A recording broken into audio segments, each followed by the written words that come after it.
6, 5, 4, 3, 2, 1, go.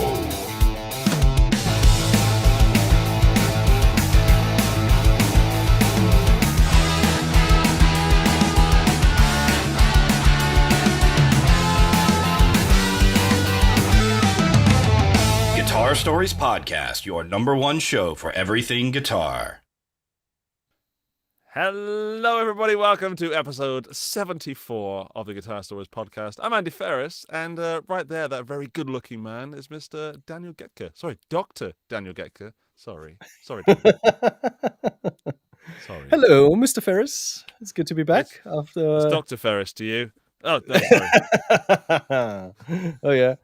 After It a is rough good to be week. back. Yeah. How are you doing? You are the reason we've been away for a little bit because your health has been questionable.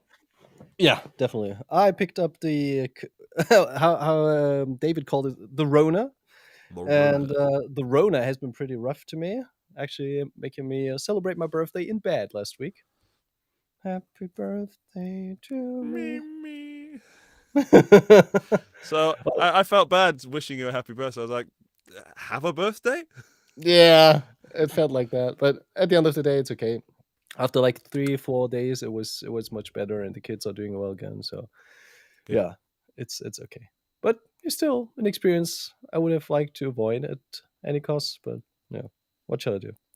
Welcome back to the land of the healthy. Yeah, thank you very much. And back to the world of podcasting, right? Yes, podcasting, traveling, working, enjoying guitars Yeah. and things. Yeah, we have Beer Fest here in Neustadt. So Franconian Beer Fest with the big mugs, and if you order one beer, you get 1 liter and all of that. So we already went there for lunch break, which is pretty wild. And That explains your eyes are a little droopy today. And that drool sliding out the side of your face. If you sit straight, they'll come out both sides. That'd be much more useful. Don't know where I'm going with that. It was one of those drummer jokes, Yeah. Dan, can I tell you about my day? Because I had a marvelous morning. Absolutely, please. I had a way before I was operating as the guitar geek and lived in Austria and did that. I was living in England, my home country. I was a community musician, Mm-hmm. and I think I may have mentioned it on the show and on the channel a few times. Where it's kind of like a music therapist, but you get paid less. So you go around and you bring music to children that maybe need something in their lives that life isn't giving them. And this morning I did that, but at my daughter's school. And I was there in the class with a range of 6 to 11 age of pupils. And we just made music. And I took my telly, I took my bass, I took the Boss Katana, I took the Spark, I took the Boss Cube Street, I took a looper pedal, I took a microphone, took an ukulele. Hang on, what else did I take? I took an acoustic guitar. I took basically a bus full of gear for these kids, and I just kind of a percussion box, and I just kind of put it on the floor, and we just went wild for 2.5 hours. It was Sweet. amazing, Yeah. and I feel rejuvenated, man. It's like, yeah. It was one of those, oh yeah, that's why I play guitar moments, Yeah, I hear you Really 100%. Every time I make music with my girls, it feels pretty similar to that. You kind of just, like you said, you feel rejuvenated, and it's just an experience that you don't have on an everyday basis. So it creates those Yeah. kind of moments, those moments that are very special and that you remember for probably the rest of your life. So that's cool. Yeah, I got to see kids trying to understand the physics of what they were doing with the guitar. I was like, just take the guitar and do whatever you want. And I could see their brains like, oh, okay, do that, and that does that. And it was really interesting to watch, and how different children were, say, more proficient at one skill, and then others were more proficient at another skill, and others, they just all really enjoyed it, I think. And yeah, it was really fun to experience them experiencing that. So if anyone has kids and you don't play music with them, go do it. It's really fun. But don't tell them they're rubbish, because they are. They were awful. Bloody awful. Terrible. But you're not supposed to tell them that. No. But I think that's a fun part about experiencing something for the first time. It would be so cool to experience certain bands or certain instruments or certain other. Yeah, right. Like that Yeah. special moment, the first time you heard, like, I don't know, "Stairway to Heaven," the solo, or the first time you heard Nirvana, for instance. There's no chance for a second time, right? It's That's true. just gotta embrace that memory. So That's true. Yeah. Or self-induced amnesia might help. Maybe by going to the beer fest. Who knows? But let's say hello to the people in the chat before we Yeah, bring please. in our beautiful guest for today. We've got Sarang is in the chat. Hello, Sarang. We've got Melogify. We've got Jules. I'm going to attempt this. Diakonogiannis. That is a cracking name. Well done. Jensen Speakers. Hello, Jensen Speakers. If you are actually Jensen Speakers. If you're Jensen Speakers, prove it. Poo Ninja is here. Hey, Poo. What else? Studio Humil. Welcome back to the world of YouTube, by the way, Studio Humil. If you're actually back. If not, then sorry for spoiling it. Stefan Gruber. Stefan. Gary O'Neill. He says, poor Dan. Oh, you got a bit of sympathy there. Might have missed out on that one. Valeria's there. East Bay Barry. I love usernames that have like what seems like an interesting story behind them. I bet that's an interesting story. Who else have we got? Let's go through. We had someone asked me about the guitar behind me. Yes, it is a Yamaha Samurai Flying Banana. So whoever that was, yes, it is. And I dig it hard. And it's yeah. If you know what it is, then you know what it is. If you don't, then go look it up. The SGV 300. Dan, Mr. Ferris. our guest this evening is, dare I say, one of my favorite people in the world, and he's just an all-round top bloke and a great guitar player, and he knows what he's talking about, and he has, I don't know, oodles of things to add to the show. We are very lucky to have Kris Barocsi on the show tonight. I can see him backstage, he's covering his eyes.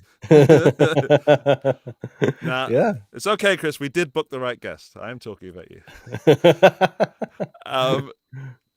Dan, do you want to also say nice things about Kris? Or should we just bring him in? Absolutely incredible, nice chap. And I think it's one of the few times where we had someone on the show who's a YouTuber who works in the industry and who's also a credible musician. So like a do it all kind of person, right? Who can basically do everything. And I love what he does also when it comes to the art of lutherie, of creating guitars, building guitars, improving on guitars. So yeah, he's a very special person. It's pretty wild to have him on the show and be able to touch on all those subjects. So I'm very psyched what the show will bring. Yeah, the show has gravitas this week. You know, we've got. Absolutely. I feel confident that our guest can deliver, and there's going to be no pressure on him whatsoever to say the right things at the right time. So you might know him from the Toma Guitars and Basses channel. You might know him from the Kris Barocsi channel. You might know him from just hearing sweet, sweet music around the world and it being him playing a Butterscotch Telecaster. It is, ladies and gentlemen, our Mr. Kris Barocsi. Hello, Kris! Hey everyone, I'm all sweaty and borderline crying here. Thanks, guys. You're just awesome. Thank you so much. And most of that is not true, in case you were wondering. And yeah, It is. yeah. Maybe one day. Maybe one day Well, I will agree, but I cannot see that happening in the next couple of years. We can add modesty to that list of high accolades. Yeah. No, it's can we just self-critique. Sorry, Kris. But before we move on, I need to say Yes. that I absolutely love what you guys are doing. I mean, I love you guys anyhow, you know that. But this show is just every now and then. I don't plan on watching it, and then I'm just scrolling through whatever social platform I'm on at the moment, whether it's YouTube or Instagram or Facebook, and just see the post that is happening. I'm like, yeah. I just take 5 minutes and just look what's happening, how the guys are doing. And then, 1.5 hours later, I'm like, I should so sleep. Come on. Can you shut up, please? I cannot stop watching it. I love it. Your guests are awesome. You guys are hilarious and knowledgeable. And I absolutely feel humbled to be on here with you in this lovely company. So Oh, all I can add to your uh, statements and whatever. Absolutely love the show. Can I I'm get a gonna turn shirt? my camera off for a moment. I can still see you. Oh, I'm back. Put your hand away. yeah, yeah. Yeah. And the fun part Totally. is, Chris said after 1.5 hours, he just looks at the watch and figures out, oh wow, it's already so late. That's actually when the guest joins the show, right? Yeah. That's like the intro, and Yeah, then that's you when the kick off. banter ends, and then everything we kick off from there. Yeah.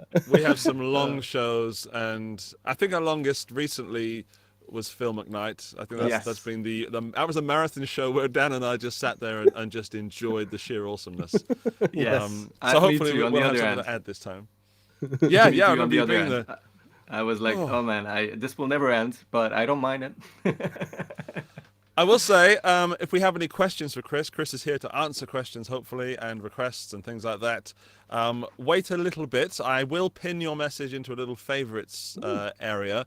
But if I'm not asking a question, then it's because I've pinned it, and we'll do it when we actually really interview Kris. We get down to the nitty gritty, we put the spotlight on him, and demand real truths.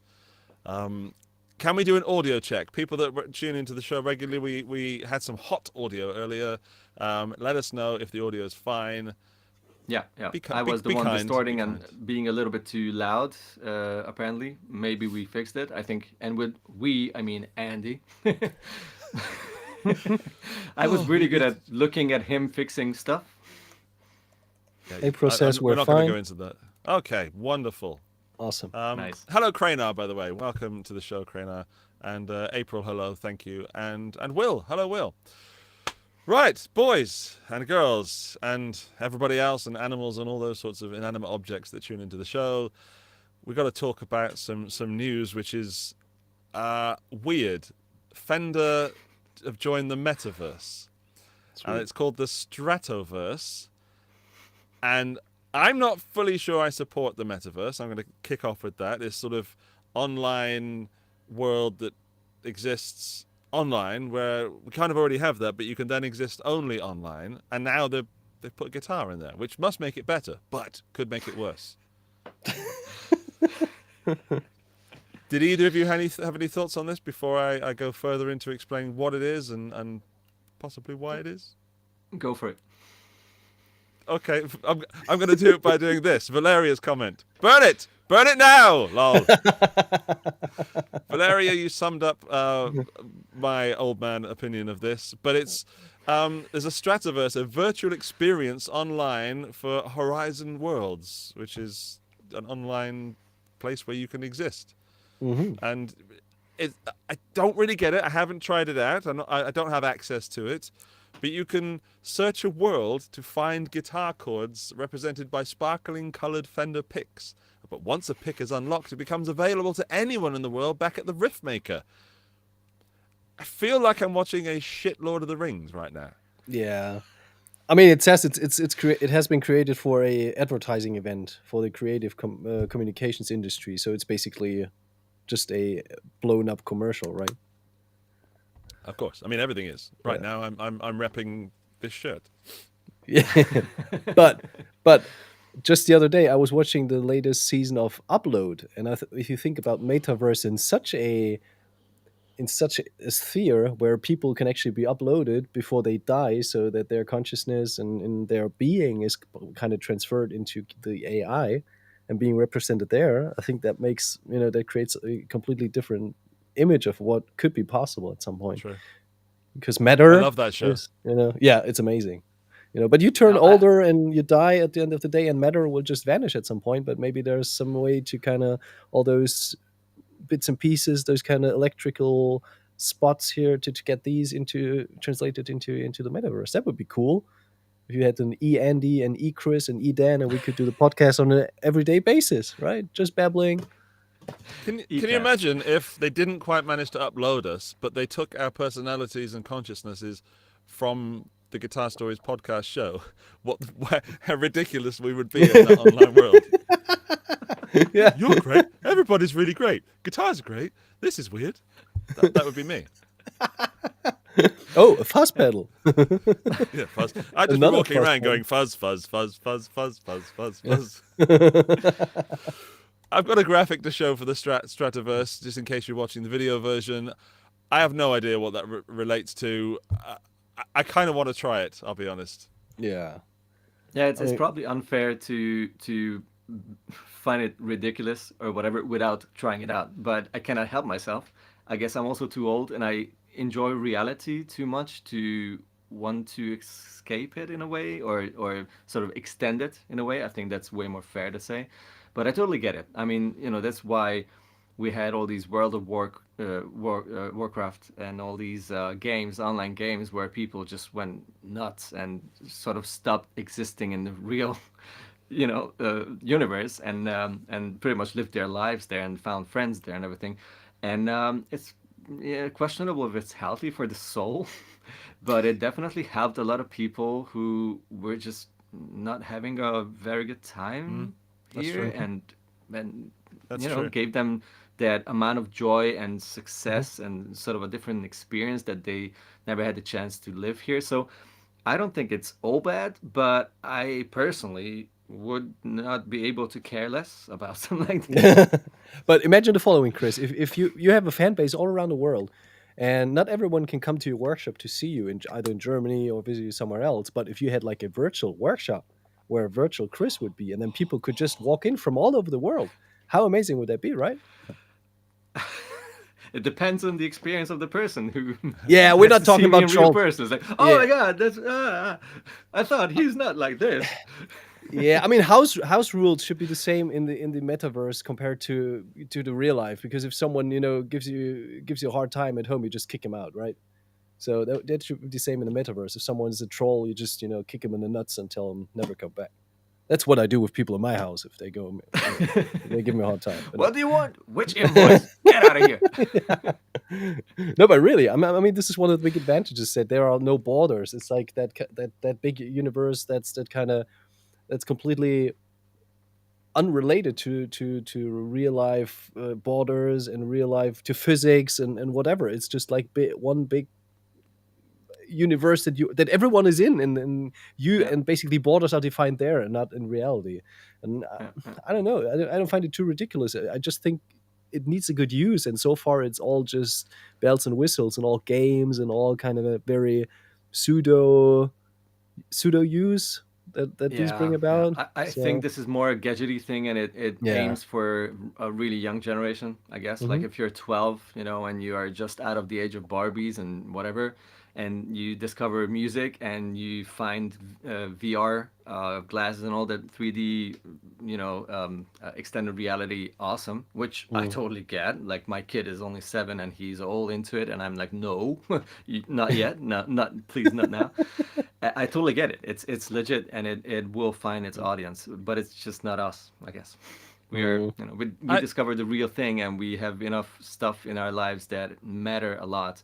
So we don't really have the time or the interest in putting more and more things in our lives that will just eventually take all our energy from what we are doing right now, and we kind of enjoy it. So I think it really depends on first of all, age and your situation you're in. If it's cool, and I it's think what it definitely might do addictive, and is- it's scary. What it might do is bring some respect back to social media, because it's very easy, like we see on the YouTube world, and more so Facebook, where people can be, even though their name is on the screen, which is worse, they can be really disrespectful and downright rude and cruel. And maybe if people were experiencing, like if you could actually punch someone in the virtual world, that's what I'm trying to say. If you could actually go, get out, and smack them one. Not that I advocate violence, but there are some times when you think, just a little flick, just let me flick them a little bit. If that was possible, then maybe people would be more respectful. I've seen the key for me to like this kind of metaverse thing more. Alex's guitars. You see that comment? yeah, the Would televerse. Chris like like if it. it was the televerse instead? He knows me. He knows me too good. That's it. Yeah. That would be the day I'd buy a VR, whatever, glasses. Yeah, Augmented Google. I'm looking reality. forward to Google glasses. So like Pooh Ninja said, like if someone is like a woman, a pretty girl is telling you something, Go and on. then you have a drop down menu, and then you can actually decipher it. You know. You mean like Google Translate, but for Yeah, but flirting? like for flirting, yeah, that would be cool. Again, Okay, too old for that. okay. Done it already. Been there, done it. But wait, That ship has sailed. wasn't it Chris's employer Toman who already had that sort of AR or VR experience where actually a guy in the store would use some sort of camera or glasses and would go and try out certain guitars, and you would experience Yeah. that? Was that something that Yeah, Toman yeah, was doing? yeah. That's actually something that is apparently really common in, I guess, China, but most probably Japan as well. Like nations Oh which are wow. way more ahead in these kind of like online shopping and all these kind of experiences. And yeah, that's I think where the whole thing started. And Mhm. yeah, I'm not sure if it's still an option. I think it's thanks to the current state of mostly German, but I would say European internet connection and devices that people have, it Mhm. was just not working because most of the time people didn't have like a microphone on their laptop or Yeah, whatever, yeah, or just couldn't find which knob to click, and it sounds weird for someone who's young, but yeah. that's technical issues and difficulties on the Mm, user side, not on the systems side. It mm, was pretty cool. I had a couple of customers with that thing as well. Everyone had like a couple of days or hours where it's your thing to pick up the okay. phone and have the gimbal with there and just walk around and show that amp. And someone wanted to hear the whatever Marshall amp, and I went in the amp room, put down the gimbal with the phone, turned it to my direction. It's like, okay, cleaner, distorted, yeah, distorted, and play a little. It's like you probably don't hear a lot of it because that's Yeah, but it was an experience, and he really yeah, enjoyed it, and and he got inspired to get probably the right gear for him. So cool. it's an awesome idea. The technical side is where the limitations are Yeah, yeah, still, which is ridiculous in 2022. yeah. I still wonder how you want to judge between an A/B comparison of two amps if you have to judge it through the phone. Oh yeah, yeah, yeah. I can hear that. Yeah, yeah. Much better. Much more mids. Great. Dan, Yeah, Chris and I, and you to an extent, are YouTubers. yeah. People do this daily. But That here's the amp, big that amp difference. sounds really tinny. What are you listening through? On my phone. Oh, really? Yeah, Really, yeah. really? That's a good part. Yeah, that's a good part. But you shouldn't do that. Let's People, you shouldn't do let's stay with the online guitar world by talking about Metallica and Yousician. You might know Yousician if you're on YouTube often because they bombard the advertising section with enabling you to learn certain instruments. And I'm going to come straight out and say I don't think it's that bad. I've tried it. I think it's pretty that. good. Yep. Haven't Really? tried Metallica yet, but Yousician itself, pretty good way of learning. Yep, definitely. Sort of almost Guitar Hero like interface. Yeah, but with real Bouncing, text, kind of. somewhere between Guitar Hero and tabs and karaoke. Yeah, Is that with the fair? little ball that's jumping Yeah. around on the chords, Correct. right? Yeah. Yeah, yeah, yeah. You got to get used to it, but then I think it's pretty similar to reading tabs. It's just funny, like how they promote it. Don't learn to play Metallica. Play with Metallica, stuff like that. Yeah. It's just like the whole promotional side of things is so way over the top. It's like Yeah. the whole production level is immaculate, but still kind of funny. So I think after we have been punished for a long time with, do you want to play blues solos? I show you how to play blues solos. Now it's don't play like Metallica, play with Metallica. Well, I choose the second one if I. Sure. I But love to play they're with that, working. so- You can learn. Here are the songs. You can learn "Enter Sandman," "Nothing Else Matters," "One," "Fade to Black," "Welcome Home Sanitarium," and "For Whom the Bell Tolls." But what it good does, start. again, Dan, it's a bit over the top. This musicians will have the opportunity to learn how to play Metallica straight from the people that wrote all the tracks in the first place. It's pretty cool, I think. I think it's pretty cool. I didn't get pricing because that seemed to be pretty under wraps. But you get a 7-day trial, so I'm not Which is- going to link to it there you because there's no affiliate or anything. So sod it. But what I'm going to do is ask you guys to go and try it out, everybody listening and watching, and then come back to us and let us know if it's anything worth doing. Yeah. Actually, I thought when you told that it's gonna be Metallica, we're gonna be talking about Metallica. I thought you were gonna mention James Hetfield's stage statement a few weeks ago, Oh yeah. where Please he go for it. I really wasn't had going like to, a. but yeah. I didn't want to, because that's a bit of a deep dive in an emotional roller coaster, but I found that pretty awesome, actually, to be honest. As cheesy as it might sound if it's just a story someone tells, but that's, I think, why people love James Hetfield so much, because he would just stand on stage and say whatever the hell is going on. If it's Can if you it's can you something that paraphrase what he said? yeah, the thing is that he went on stage, and I'm not sure if it was like at the beginning, right at the beginning of the show, or somewhere around the beginning. He told like before he went on stage, he felt like super down, like down, like he felt old. He felt like not doing whatever he wants to do good enough, and not being able to give everything that he would want from himself, and he felt really down because of that. And then the rest of the band just went, gave him a big hug and told like, dude, whatever is going on stage, whatever is happening with you, I'm behind you. Like, you're not alone, and don't ever feel that we're gonna be like thinking, oh, well, look at him again.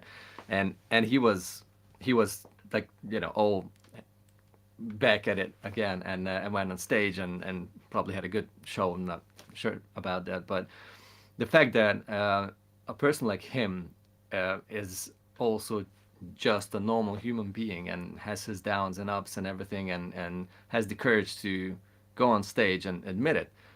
I think that's super important, because especially now, obviously, and this is so obvious. I should be called captain at this point. With the corona and pandemic and everything, so many people got lonely and just really depressed in a way, like sort of everything seemed pointless. And I think this is a very important message. I found this super cool. I was like, dude, you're too cool to be a human being. I love this dude so much. Talking about James Hetfield, yeah, so incredible. Yeah. Yeah, it's also because he's a very strong masculine figure as well. Yeah. And Oh, yeah. for that to have that come from a strong masculine figure is really important to show that it's not all about what's coming out the front; it's what's inside. And Yeah, totally. yeah, it touched me, and it's really hard for me not to go straight to some kind of joke about wah pedals or something, because it's obviously a comedic deflection. But yeah, it touched me, and I was like, okay, damn, I need to go and play some Metallica. I have respect more than anything. Yeah. And so I did. Sweet. What do you play? Enter Sandman, of course, Oh yeah, that's a good one. and That's a good give me fuel, one. fire, give me that much. I don't do a good James Hetfield, but that song is just, every time that fires me up. Excuse the pun. Cool. Yeah. So if they want to join with Yousician, I genuinely think they're doing something good. And I think they're going to get some negativity for this because of Yousician just stuffing their marketing down people's throats. But I believe, firstly, Yousician is actually pretty good. Not being paid to say that yet. And secondly, I think Metallica joining, why not? More guitar players. Yeah, totally. I think mean, everyone times are is changing, and sorry, go for it. No. Go ahead. Times are changing, and kids want to learn differently. I mean, I see it on my kiddo. He just started learning keyboard. He's a huge Rammstein fan. I don't know why. I mean, and he wants to tweak LFOs and sample Awesome. stuff. Crazy. And and he started learning keyboard, like with a teacher and everything. And he told him to practice with a metronome. So he obviously went on YouTube, typed in 100 BPM, and hit enter, or whatever, tapped on whatever search, and he had a drummer playing 100 BPM for him, and he just put it on the piano and started learning, and I was like, what? Yeah, kids are different, and Yeah. and it's cool to give them options and show the joyful play style of learning, and get them going, get them fall in love with it. Sure, Yep. Sure. Cool. Yep.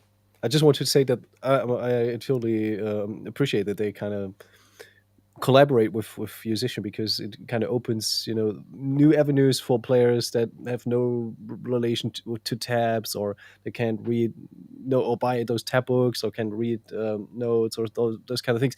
Every opportunity for people to learn that stuff and get like a connection to this great band is just something I highly appreciate. And I think that's, back in the day when they were hating on Napster, everyone was giving Metallica shit. But nowadays, everyone is kind of criticizing Spotify for only paying, fractions of a cent for every single, play. And and I'm pretty sure that Metallica will get a lot of backlash for that Yousician corporation. But maybe in 3 or 5 years from now, there will be hundreds of artists that cooperate with either Yousician or other apps that kind of offer those kind of tuition functions. So I don't see anything wrong about that. Yeah, I think it's a natural progression. And the correct. golden rule is that if you don't like it, then you don't have to buy it, watch it, listen to it, or be exposed to it. Just click away. Yeah. Except, no, I wasn't talking to people watching the show. Don't click away. I was talking about the app. In fact, never click away. We need to talk about some gear, gentlemen, because it's been like 3 weeks since the show, and I'm getting itchy from not talking about gear for 3 weeks and having opinions and stuff. So we have 3 picks this week. We have some buy, borrow, or burn coming your way, so get ready. We have 3 weeks of gear to talk about as well, so we've condensed it into 3 things. And Kris, as you're the guest, you can choose who goes first. Would you like your gear pick, Dan's gear pick, or my gear pick first? No, I'd love to have Dan first. All right. Then here we do go. I get to choose the full Dan's order? That's okay. Yeah, go for it. Yeah, go for it. Why not? Dan, then let's go from right to left. Dan, me, Andy. All right. Deal. I'll have forgotten that in a minute, but let's do it. All right, roll it. Dance, pick up the week. Dance, pick up the week.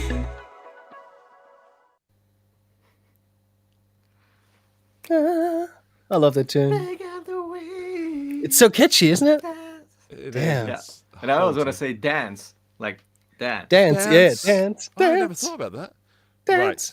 Gonna Like have that. I want to release a dance with extended somebody. version. Yeah. Mm-hmm. Dance with somebody kind of vibes, right? Do-do-do-do. All Gear, right. come on. Yeah, I'm yeah, itching. yeah. I'm getting all sick. All right. I was itching for my pick of the week for probably 3 years, because there was a time back in the day when I was on tour with a fine gentleman called Andy Timmons, and I was kind of admiring his tones, and he was running it through a Strymon timeline, and the settings, they were crazy. And he told me, he actually would like to give away the secrets to his tone. He wants to open that kind of chest and open that treasure box to everyone, but there was no such pedal available. All those delay pedals were either super vintage and therefore not really roadworthy anymore, or they were very complicated, like the Strymon timeline, where you actually need a PhD to kind of program it. So his vision, and this is something, visions, or those kind of goals to create something, it's always something I admire, because there's an actual use for a musician, and that certain product that he or she comes up with is something that they use in the first place, and then everyone else can actually decide if they gravitate towards it or not. So he wanted to create a pedal that actually encapsulates his very tone, and it is the Keeley Halo pedal, which came out last week. And it's actually the Andy Timmons Dual Echo. It has what are you laughing at? It has two separate delays, and the pedal offers, I think, up to 1500 milliseconds of delay time. You have those dotted 8 settings, quarter, bucket brigade, tape delay. It's crazy, but the actual cool thing about it is that you have a preset that's actually Andy's. So you have tone in the box, and this is what I had been waiting for so long, because I started with the Memory Mans and I started with the Strymon, and I never really got it to 100% where I wanted it to be. And now I'm looking forward to trying out the Halo pedal, because I hope that this will be 80 in a box, and I just need to work out the chops and forget about the tone. I love listening to you talk about things you love. Yeah, no, really, really, you can tell. It's like all the heart, all of the big heart Yeah. is right in there, and Yeah. every word, and I love listening to that. I am so proud of you, and I was this close to choosing this pedal Oh wow. for this pick. Okay. I'm so looking forward to trying it because Yeah. first of all, Andy is one of my favorite guitar players ever, and his tone is probably the biggest influence in Hmm. my progression of hunting guitar tones, and his way of using delays is just the number one. And I had the chance to talk to him, have an interview a couple of weeks ago, and he had this Hmm. pedal on the board, and he was not allowed to say anything about it. And I was like, guessing, is it gonna be a JHS? Is it gonna be a Keeley? Is it gonna be a Boss? Is it gonna be a what is it? You know? Yeah. And I was Yeah. like, come on, tell me. And it's looking really, really promising. I want to try it for sure. Cool. Cool. So Yeah. now I I really was. hope that Andy has a really bad choice because I need to burn something, and I don't want to burn mine. I don't want to burn Dan's. Yeah. Oh, this could be war. This could be war. It is on. No. So he didn't talk about the pedal at all when you had the chance to interview him a couple No, weeks ago. no, he Yeah? just told that it's Oh, gonna okay. be really cool. It's gonna be out of the box, his kind of tone. It's gonna be a dual delay, but that's Okay. it. Like, not if it's a tape delay type and an analog delay type, All if right, it's okay. modulated or not. The Yeah. footprint, the brand, obviously, none of that. And I was like, All right. Okay. So what did you talk about then? Just the album then? Just the music? yeah, Or yeah, also the new album, obviously, and Okay. just his approach, what he's been doing, and how he kept his motivation happening without the gigs and without all that stuff, and how it was to record the new album, which was a very different approach, etc. Mhm. You probably know a lot about this because of all the producer, for example, Yeah. who Mr. you Smith. know exactly, Yeah. exactly. So yeah, it was a really, really cool talk. I mean, Andy is just Legend. yeah. Yeah. Absolutely, yeah. Legend. Yeah. I'm Yeah. afraid now. I'm gonna take that little bit you said. Andy is a legend. I'm just gonna play that in every show. On the T-shirt, right here. He's just a legend. Yeah. You know, Eddie, Take there's, what you can get. there's a very big hook with the pedal for me because I had made a resolution that I don't want to buy anything that is, not daily stuff like groceries or something in June. So throughout the whole month of June, I'm not allowed to purchase anything. I made that resolution for myself because I wanted to see how hard it is to kind of not buy a CD or not buy a pedal or not buy a guitar or something like that. So I have to wait at least 10 more days or maybe even a little bit longer to purchase the pedal. That was the best month to get Corona, then, wasn't it? Yeah. I- That is cheating, my friend. that was on purpose, I promise. I'm not going to buy a thing. I'm just going to lie here and complain. Okay, 2 weeks, check. Yeah. It was just 1 week, so yeah. Sneaky, I like it. Yeah. I think we could be honest. If we're honest, I think we could have all picked the Andy Timmons Halo. Oh yeah. Yeah. They're sold out, so they're sold out. I think that they're more available. And I'm so digging. I'm so looking forward to trying it out in stereo mode. My mesas, the various mesas, and then Okay. yeah. Goes with that. Say, I want to stick it through my JC40. Can't wait for that. Mm. I've been really into JC40 and sickening chorus tones at the moment. It's really nice. Right, we're going to move on. Let's go. You wanted to go Mr. Kris Barocsi next. Kris has a pick of the week. Is it better, worse, or the same as the Halo? It's probably not that obvious choice of mine. You'll see why. And I really, really hope that Andy has a picture because I was a bad boy and I didn't give you one. Andy, you are a legend. Yes! Twice in a show. And my choice is the 2-Notes Revolt, which is an amplifier simulation and a preamp, well, 3 preamps to be honest, and it's all analog, which is very surprising when we're talking about 2-Notes, and there's a guitar and a bass version, and it looks to be pretty simple, pretty compact, and it looks like it sounds really good. I know that's a weird thing to say, but I think you guys know what I mean. There are gears where you're like, yeah, I don't know. And then it Yeah. surprises you and it sounds awesome. And then there are things that look marvelous and then they are just a disappointment when you play them. And this looks like something that's been well thought through, and I know products from them and I know that they are really good. So my expectations are high. I've never Okay. tried it, so this is a blind shooting. I'm guessing it's awesome. I don't know, but I am really excited about it, and I definitely want to try it. I was talking to Guillaume the other day. Are these already available, or was that kind of a pitch at NAMM for a release in, I don't know, Q3, Q4? Yes, Soon enough, the yeah. second I one, think but it's more soon. like a late summer, autumn kind of thing. Oh, I okay. think, Okay. but no confirmation here. I'm just Alright. guessing that it's gonna be more like an August September thing, maybe. Okay. Yeah. Yeah, yeah. And it's I'm not an with you, obvious Kris. choice. It's not Sorry. an obvious choice because I am very much a traditional person. Like, I want an amp. It should be loud. It should have tubes, or should sound like if it had uh, tubes, and just analog pedals. And the only digital thing I prefer is like maybe a reverb or a delay, and that's it. But for some reason, I mean, this is analog, so my snobbiness is, the boxes are checked, but it's not a traditional choice.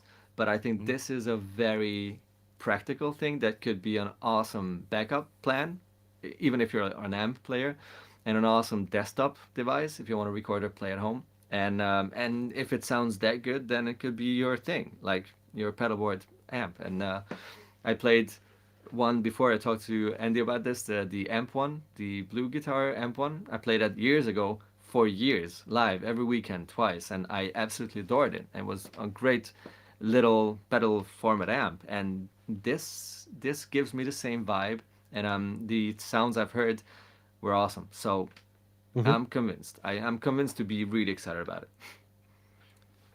Super. Again, Do you I still- could have chosen that as well. It's exciting me too. Two notes. Do you still As in need a two notes. torpedo to be using it at home? This one, Or no, recording? no, No. This No, doesn't it's have not an amp. tubes It's in an amp simulation. So you would need a power amp with that if you were going to go live. All right. Okay. Probably yes. Yeah. I'm not sure about the. It has a cab simulation though. I've seen that, but it says it's all analog. I'm not sure if the cab sim is Okay. also analog. I Yeah. don't think so. It's not because they doing have dynamic great IRs or IR anything stuff. like. No? Not like the. That- not the that would IRs, be like the- amazing, right? Like the capture. Excuse me. That would have been Go for it. great. Go for it. Yeah. So I don't know. You don't need a capture or anything like that. It's not a. It doesn't have a power amp, and it especially doesn't have a tube power amp. So or like a huge transformer or anything. But I it do does have remember a them preamp saying tube. somewhere, Kris, that the combination of this, the new one, and a Cab M Plus would be a great pairing. Yeah, that one. And the Cab M Which Plus doesn't have a is load box. digital. Yeah, it's okay. a line level pedal. Yeah. So Yeah. that leads me to think that it does not accept IRs, and I'm almost certain. Yeah. Come at us, I two guess. notes. Come at us. Let us know. Yeah. I mean, they watch probably the need some room to have a version 2.0, right? Clever. Oh, how cynical of you! How cynical of you, Daniel. No, It's not no, cynical. It's realistic. It's also realistic. Yeah. Okay. I mean, come on. If someone brings out something new, they are thinking 2 steps ahead. If they're not, they are not gonna be there for long. Exactly. That's how I experienced everything. Whatever we're talking about, cell phones or guitars or cars or whatever, they probably think 2 generations ahead. So No. So I would say another few years we're going to get that, but with the IRs, with a power amp in it. It's basically going to be everything you need in a little box. Also, the pricing, Kris, is really good on that. I thought, is it like 349, something like this? I think 399, have right? absolutely no idea, but it was around 400. Yeah, Your 399. employer says 399. Yeah. 399. Yeah. that's Yeah. But we're not Very talking competitive, pricing yeah. because of my pick this week. We're not talking about prices. So we're leaving price out of the equation this week, and I realize that I've dug that hole. So damn it! Yeah, he It's was on you. pitching. He was pitching his choice, and I was like, Seriously? That's the most expensive one. I don't know what it's gonna be. Let me know. Let me know. Bring it. All right. Bring it. It is my turn. So strap in.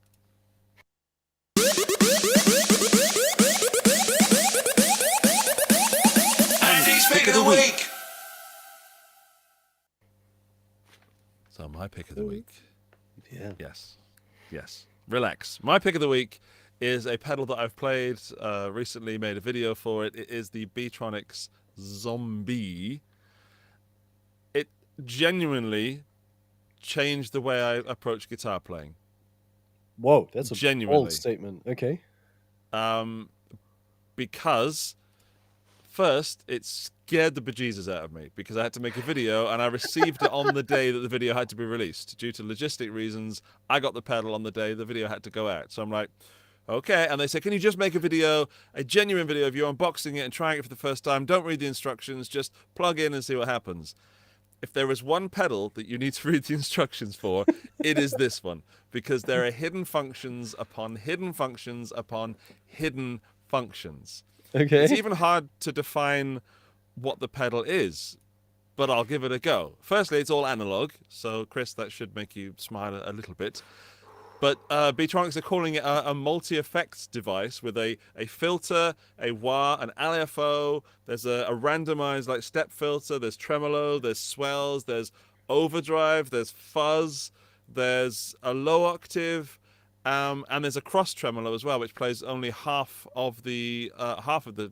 Imagine the tremolo was in stereo, and then you are hearing only one side. It's insane. As I said, it made me rethink everything I was doing, because when I learned something with this pedal, you know when you have a honeymoon period with a pedal and you love it and you love the tone, and then you think you've reached everything that pedal's going to give you, and that's sometimes good because you find something you love, be it a good overdrive or whatever. This pedal, I've been playing it for over a week now, and I'm still discovering stuff that makes me go, oh, that's good, oh, that's well, oh, that's brilliant, and I'm still finding things that I'm falling even deeper in love with this pedal.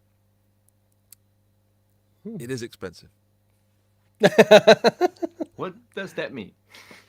It means that for what I've just said, if you looked at it as a single unit pedal, you'd think that the price of 459 euros is a lot of money. Yeah. Yep. But you cannot look at it. Yeah. Firstly, they're not trying to sell to everybody. They're trying to sell to a certain type of person who is into a certain type of music and creating something. And I totally get that is a lot of money. I'm not going to sit here and pretend that they sent me a pedal and I'm going to pretend that 450 euros is everyone should buy it because it's so accessible. It isn't. Mm-hmm. However, if you sat and played it and it turned you on musically or sexually, regardless, if for some reason you fell in love with it, then you would find that money, because no other pedal does what that does. You could buy a synth pedal, you could buy a fuzz pedal, an overdrive, but by the time you bought all that, you will have spent 459 euros and more. Yeah. More probably, yeah. And an expression pedal, you can add that to it, which opens up another world. I got some Jamiroquai tones from it. I got some pure funky clean tones with a wah. I got some nasty dirty fuzz, very much like the Vespa, Kris. So if you like the Vespa, gated, yeah. There is a Vespa tone in this. I know I love fuzz pedals, but this is not a fuzz pedal. This is like a fuzz pedal more. It's one of those pedals that if there is a guitar show, like Guitar Summit, for example, and you're there, and they have it there, and I believe it will be at Guitar Summit, you absolutely have to try it. Okay. It's just for the sake of experience. Okay. Just for the experience, but be careful. You might then have to find 450 euros from somewhere, because it's a very easy pedal to fall in love with. Cool. If you had to pigeonhole that into some musical genres, because I think that makes it easier for people to kind of get an understanding what it's good for, what kind of music would you make with that pedal? Like in a real use, not just a YouTuber, I'm going to present a pedal and I'm jamming a little bit, but like real stage use. Firstly, you could base a band around this pedal. You could base a song. You could base an album around this pedal. It is the sort of calling it a pedal is unfair. It is a musical creation device. You could build a whole project just around calling it a pedal is unfair. Okay. However, you could use it as just a tremolo pedal. You could use it as just a wah pedal. You could use it as just a fuzzy or overdrive or distortion pedal. However, the real fun starts to happen if you imagine mixing synth with guitar and step arpeggios and sequences, but randomized sequences because it's analog. And yeah, you could also make absolute noise that is not musical, and I can prove that to you because you can watch the outtakes of the video that I made, where I'm going, "Oh my god, this video's got to be out in 2 hours," you know. So it is a pedal that you need to have an open mind with, but musically, to answer your question, Dan, you can do some fairly vanilla stuff with it, but you can also do some weird and wacky things that. I've made a second video, or in the process of making a second video, where I've created a track that is more funk and EDM than anything else I've ever done. Okay. So it's, as I said, I have to go back down and say you just have to try the pedal, and thankfully there are 5 presets in the pedal because it can get, All right. Okay. unwieldy. Interesting. But it is, and we discussed this a lot, Dan, it is very polarizing. For several reasons, you either don't like the sound, don't like the price, whatever. Yeah, but it's unfair to call it a pedal. Okay. Yeah. And do you think it is? I mean, that might be a little bit of a bad cop question, but do you think it kind of outprices itself a little bit for a lot of people that might potentially be customers? I think, and maybe it's because I have one, but I'm happy that not everyone will have one, because then I can sound like something not many people can sound like. And that's not fair because I didn't buy it. YouTuber sent it to me, paid me to make a video. Okay. Not fair. However, it's like, oh God, I've thought some awful things, and I'm not sure if I'm allowed to say that. Just let it out. I'm going to say it because why not? But I'm possibly going to lose subscribers and friends and family for this one. I'll stick around, don't worry. Oh God, this I don't know. I'm going to say it. Let's see how it feels. Imagine you lived in a really nice area, and you didn't want people that weren't very nice people living in your area, so you paid extra to live in that area. And now that area is a musical area, and you want to keep it elite. Basically, I'm talking about Gibson sort of stuff. Gibson overpriced their stuff to keep it elite, to keep out the normals. Yeah. Okay. Go and play your Epiphones. But what I'm saying is that there is. Beatronics have not artificially inflated this price. They have not said this pedal costs this much because we want it to cost that much. If you look into it, look at the R&D that's gone into it, it needs to cost that much money, and there is so much going on circuit-wise, and I don't think parts-wise, but the graphic designer has outdone himself. I wrote to him on Instagram and said, "You just nailed it on this thing." I realize that I'm probably alienating a lot of people, but I don't think they've artificially inflated the price. However, there is a point at which some people won't be able to afford it. However, you don't need it. You really don't. But if you play it, I've never talked about a piece of gear so much. If you play it, I'm going to stop. If you play it and you fall in love with it and you find something that musically makes you go, wow, you will find the money. Yeah.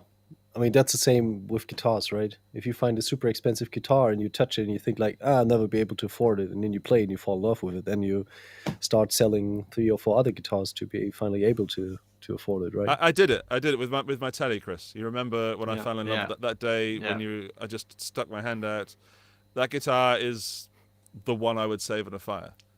Yeah. I just went out for 5 minutes. I came back in the room to shoot a video, and he was like, he was broken. He was like, dude, look at it. Try it. Is it really good?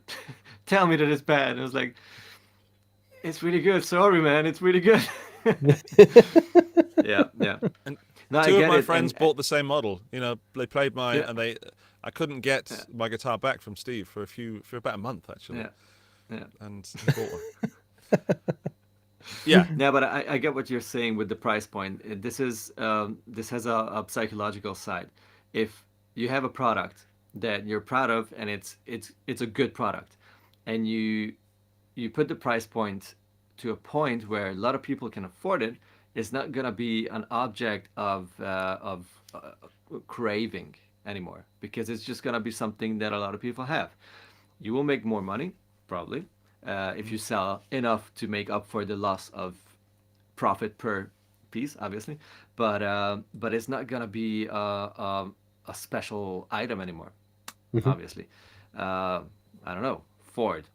A lot of people drive Fords. They're great cars, but does anyone? And that's not true. There are huge fans of Ford, but it's not normally the brand you would see on posters, right? You will Yeah. see crazy expensive cars on posters, and this is pretty much the same thing. If I don't know, Apple sold their watches way cheaper because I think they're way too expensive for what they are. If they sold them cheaper, cool people would not be interested anymore. And then the status of that object would be a very different one. It would be just an object that you use because it offers the right features, and it Hmm. would not be the dream you want for Christmas anymore. So I think there's a bit of this in it, whether it's conscious or unconscious, from Beatronics, that they told like this thing is ridiculous. What we created, this is unique, and we don't even know what to call it. This cannot be another 250 euro pedal. It just cannot be. First of all, Hmm. it's a lot of stuff in it, a lot of thoughts in it, and it's just too out of this universe to be normal. So it has to sit somewhere where it just creates its own little thing, and probably will lose like 40% of our buyers because they just cannot justify the price. But Hmm. it's still gonna be one of those pedals that, if it's good enough for that, like the tone and all the artists that will get inspired by it and will record songs with it, which will become famous, it could become something like those legendary pedals, like in the past, like the Maestro Fuzz with the Stones and all those things that are like people were all of a sudden aware of something, of a tone. They were like, what is that? Like the Moog keyboard, the synth tones. Yeah. You know that bass tone immediately if you hear it. And this could be something like that if they're lucky and if the pedal's good enough. I haven't tried it, so I don't know. I'm just guessing this would be all in my head if I was thinking about the price point of something that's so out of the ordinary. Hmm. Yeah. Andy, do you think it's a status symbol? No, because it also has No, a no, whole no, musical no, universe to it, right? no. No, I don't think. as I've tried to get across, my bottom line is that if you play it and you have to have that sound, you will find the money. Yeah. I've never felt that way about a 30 euro fuzz, for example. I love 30 euro fuzzes, 50 euro fuzzes. I'm like, damn, that's good. But I don't want to show off. But if a 50 euro fuzz was put in front of me, I could probably afford it. Um, On a good day. on a good day, unless it was the month of June.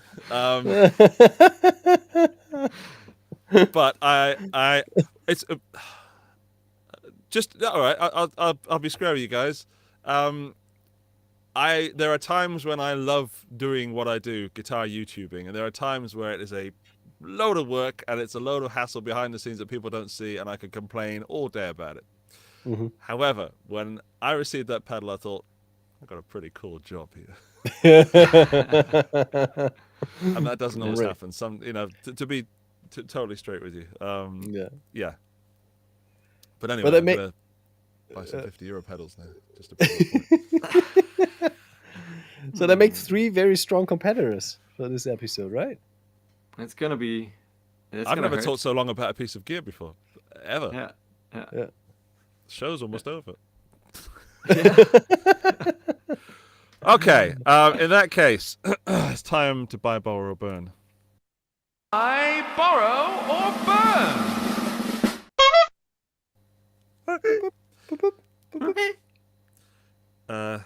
That's the sound of me getting punched for recommending a 459 pedal. Yeah. 159 euro pedal. Right. Yeah. I am going to guess. I'm taking the reins here. I'm going to guess so we can move up a bit. I'm going to guess that Dan is going to buy the Andy Timmons pedal because duh. I'm going to guess that he is going to borrow the 2 notes and he's going to burn my zombie musical station that could change the world. Nope. Dang it! Nope. I love Guillaume, but I don't have use for the 2 notes as of now, so I'll probably give the pedal a shot because, like you said, if it opens a musical universe, I totally want to discover that. How's it called? The zombie verse. Let's discover the zombie Zombieverse. Oh, verse. thanks for the name of my new track.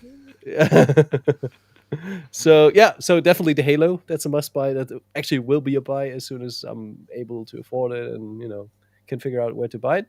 And then I'll probably try the pedal.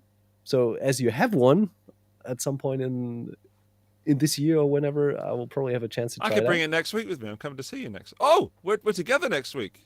Oh yeah, we're here, right? I'll be in Gutenstetten. Is that right? Spot on, yeah. All right. Yeah. So you bring the pedal and I have the chance to try it. That's cool. I'll bring the pedal. Yeah, decision made. Lucky you. First show ever we'll be in the same room. Although let's not count our chickens before they've hatched. Yeah. Okay. May I go to the chat before we release any more buy, borrow, burn information? Yeah, Chat please. people, what are you saying? You're saying, oh, hi Perfecto, by the way. Perfecto, the caster is there. La la la.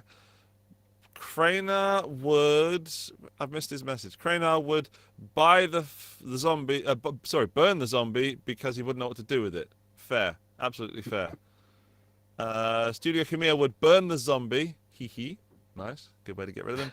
Buy the 2 notes, borrow the Keeley, berate Dan for still not sending Pooh his Pia. I told Pooh he just needs to send me his credit card information and then he will get that PA in no time. Simples. Simple. Sorry, Craner would also borrow the 2 notes and buy the delay. So Okay. Dan seems to be winning at the moment. This is not right. What's going on?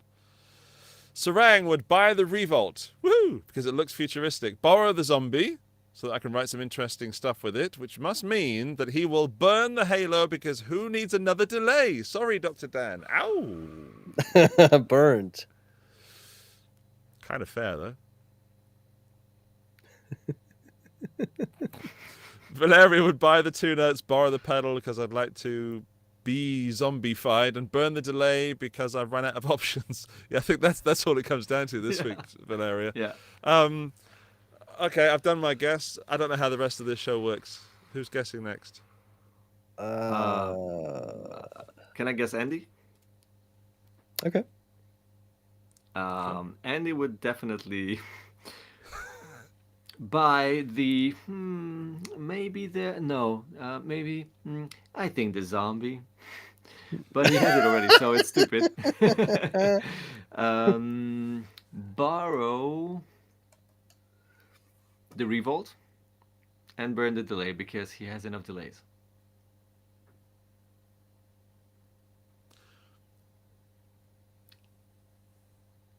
Say something.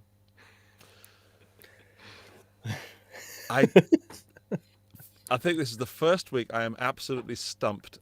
You're not wrong, but neither. I need a multiverse right? in which yeah.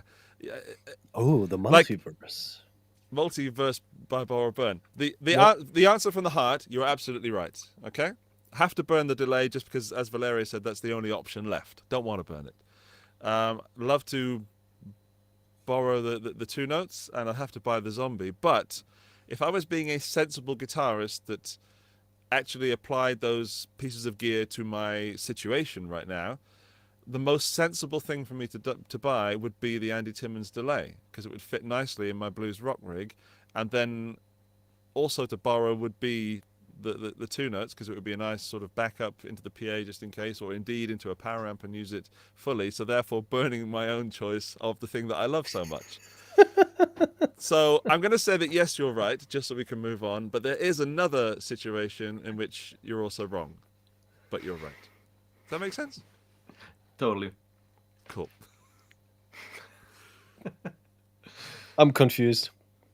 Oh, Burn the metaverse. There you go, Valeria. She made a good point. Yes. Burn the metaverse. All right. Okay, then now you Kris. have the meta Feuerwehr coming and they'd with the meta water, and I bet water is expensive in the metaverse. Okay. Well, Sorry, maybe go ahead. we burn the metaverse. We start with the meta chorus. All right, Kris. That's a tough one. Oh, Kris it's very likes tough. Kris likes a good delay sound, so yeah, I'm brave enough to say it. He would borrow the Revolt, buy the delay, and burn that damn expensive pedal because he already has a vast collection of pedals. How close is that? Very close. And Okay. even though I was thinking about something else, my my order is not better than yours. If you know what I mean. Like, my list is gonna hurt my soul as much as your version did. Actually, All right. I'm with Andy, and I will burn what I proposed. And not because I'm not super interested in trying it out, but because I just cannot burn a pedal. Oh, that's good. And no, actually, I'm really looking forward to trying that delay. Even though I have more than enough delays, I'm pretty sure I will melt if I try that one. I'm dying to try the zombie because of all the different tones I've heard in all the Instagram and YouTube videos of other people testing it. So I cannot wait to try it. So I cannot burn it. So the only thing that is an option that I don't really need in my life is another thing that I would love to try, and I'm pretty sure it's awesome, which is the Revolt. Stupid. Okay. I think Well, it those doesn't were make any great. sense. Those were great choices, but also awkward choices. So Yeah, totally, totally. That's one of the toughest choices Yeah. of buy or borrow or burn I've ever had to do. And you know what? Yeah. It's a thing that we created, and none of it matters. So I've never been. I mean, I've got kids, but never something that I've created has caused me so much pain. And I've been kicked in the nuts this afternoon by my own little boy. Yeah, but that's TMI. something else. Yeah. All right. All right. So I guess it's time. It's beyond time that we really got to the nitty gritty of today's episode of talking to Kris Barocsi and finding out if guitars are too expensive. I think we should start maybe with some questions for Kris, because people in the chat have been lining these up, and I have been saving some of them. The first one was somebody it's quite vanilla question, just to warm you up, Kris, is which Hungarian city / town are you from? Budapest. It's the capital, and it's an awesome place for sure, and I miss it. And I've just been there a week ago to visit my parents and some friends, and as always, way too short. You never have enough time to actually get used to the place and enjoy it enough. So yeah, awesome place. If you want to visit, definitely do it. Love it. And great Can you say venues. how you say it? I love the way you say. Budapest. Budapest. Budapest. It's. I like It's your more chilled, your and you accent. say a sh instead of a s a Yeah. lot. Especially if it's just an S, because that's not an S. It's complicated. I believe it. Okay. And now, in fact, these three questions are for the same person. Just noticed. Wow. From Jan Lawicki is the name. Maybe how you pronounce it. This one is: how do you find the time to make all those videos? It must be extremely time-consuming. Loving your work. Kris, do you want to let us in on the secret? Well, there's no secret. Just reduce the amount of time you spend with anything else in your life, including sleeping, is the sad and honest answer. Instead of going out a lot and drinking stuff with buddies, instead of hanging out and playing PlayStation, instead of going in bed before 1 a.m., this is what I'm doing pretty much every day. I work for Tuman, all those hours you work, normal, day job. and then I spend all the hours with my family or whatever else I need to do around the house or whatever. And then when they're sleeping, I'm coming in the studio and start editing videos or answering comments and all that stuff that Andy could tell you a lot about, because it's pretty much the same thing except for the day job situation. It's pretty much the same thing. Like, you work a lot and then you stop for family or friends and then you continue working instead of doing anything else. That's awesome. So I have what's the word? Deficit. Dan, Deficit. you can help me. Deficit? Deficit, Deficit. yeah. Yeah. Sleep Yeah. deficit. In like other hobbies for Ah. sure, like Okay. totally. You know, just going out. I am dying to just hang out and drink some beer with some buddies and all those stuff. You don't get to do a lot if you're doing like that amount of stuff. But since I love what I'm doing, it's my choice. I'm not complaining. I'm not bitching and whatever. I'm really glad, and I appreciate and really treasure all that is happening. It's just not healthy, I think. But as long as I love it and it doesn't feel wrong, I know that I'm doing whatever I'm supposed to do.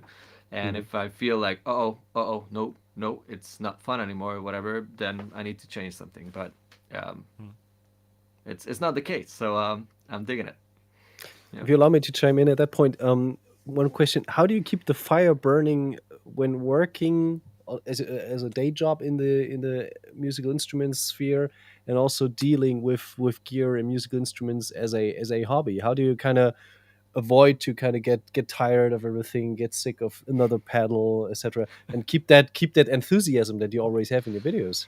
Actually, I know exactly what you're talking about, and I do have moments when I'm like, I don't care Okay. about the next Okay. whatever, and Okay. those are not very long though. I have to say, I did have a couple of months ago actually. I also made a video about this. Like, what if you're like burned out? Like, I don't want to pick up the guitar. I don't want to watch the next Instagram guitar player post. You know, all those things. Like, I don't want to have to do anything with this. I had 1 or 2 weeks of this, and I ignored everything that's related to guitar, and then I got back to it with all those little tips I also then mentioned in the video, because I thought if someone else is going through this, it might be useful. You know, just inspire yourself with random stuff. Like, don't go for your regular routines. Don't practice and none of those things. Just, you know, start doing stuff that are just not not normal for you, and discover the joy of playing music again, and just write, maybe just noodle around and just write something, a cool melody, and then record it before you forget it, and then maybe do something with that instead of just playing your old licks all over and over. So yeah, I did have some downs when I felt like, oh, it's just too much right now, but then I just don't do anything for a week, and then it's all back, and I'm like, guitar, pedals. Yeah, it's a legit question. It's a legit question. Totally. Sure. Then we've got some more questions in the bank from other people, but I'd love to get onto this topic about guitars being too expensive, because I think, Kris, this topic came from you. Okay. And certainly we were talking about it, like, if you don't know this about Kris, Kris is often at least over prepared. At the very most, he's really over prepared. But he was very keen on sort of knowing what we were going to talk about, and also having the right gear and going out and buying correct cables to make sure they had the right internet connection for the show. And basically, Kris made my job this week an absolute breeze, and thank you for that. But this question that you posed has been burning in me for quite a while, and I want to have an open discussion about it. And I guess we could kick it off by asking Kris, what's the most expensive guitar you own, and why is it that expensive, and why that guitar? It has to be my 58 reissue Les Paul. Yeah, should I show it or doesn't Yeah. matter? Yeah. If you can reach it, yeah. Yeah, kind of. Wait, just a sec. Yeah. So the podcast listeners, they're definitely missing out, but the live stream audience, they will enjoy it. Oh yeah, there it is. There it is. Ugh. Chris is just plugging his ears can't back hear. in, so he can't hear us at the moment. just a He's sec. got some very. I hate putting it in ears. There he is. He's back. Yeah, I'm back, and I can hear you. So, this is the one. Wait. Hang There on. you go. Yeah. Oh, Yeah, I very gotcha, gotcha. Jimmy Page inspired. Yes. Yeah. This is the one. Well, it's not mirrored. It's so weird. Yeah. Oh, it looks gorgeous. Nice flame to it.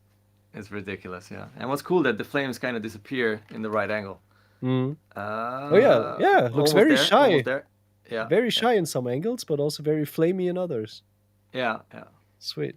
What's the story behind that guitar? Tell us a bit more. Yeah, I always wanted a really good Les Paul, and I had a couple of them, and they were really good for certain things. But I'm not really a humbucker player anymore, not as much as I used to be, and I'm not into super warm and woolly tones. I'm into percussive tones, so I was looking for the right Les Paul for literally years. Like I'm not overacting here or whatever. I was trying out pretty much every Les Paul that someone ever had in the showroom since 2015, and most of them were like really good, and other brands doing similar single cuts. Like, oh man, this PRS, that whatever Tokai, blah blah blah, great guitars and whatever, but none of them had that last little something that made me go, take my credit card.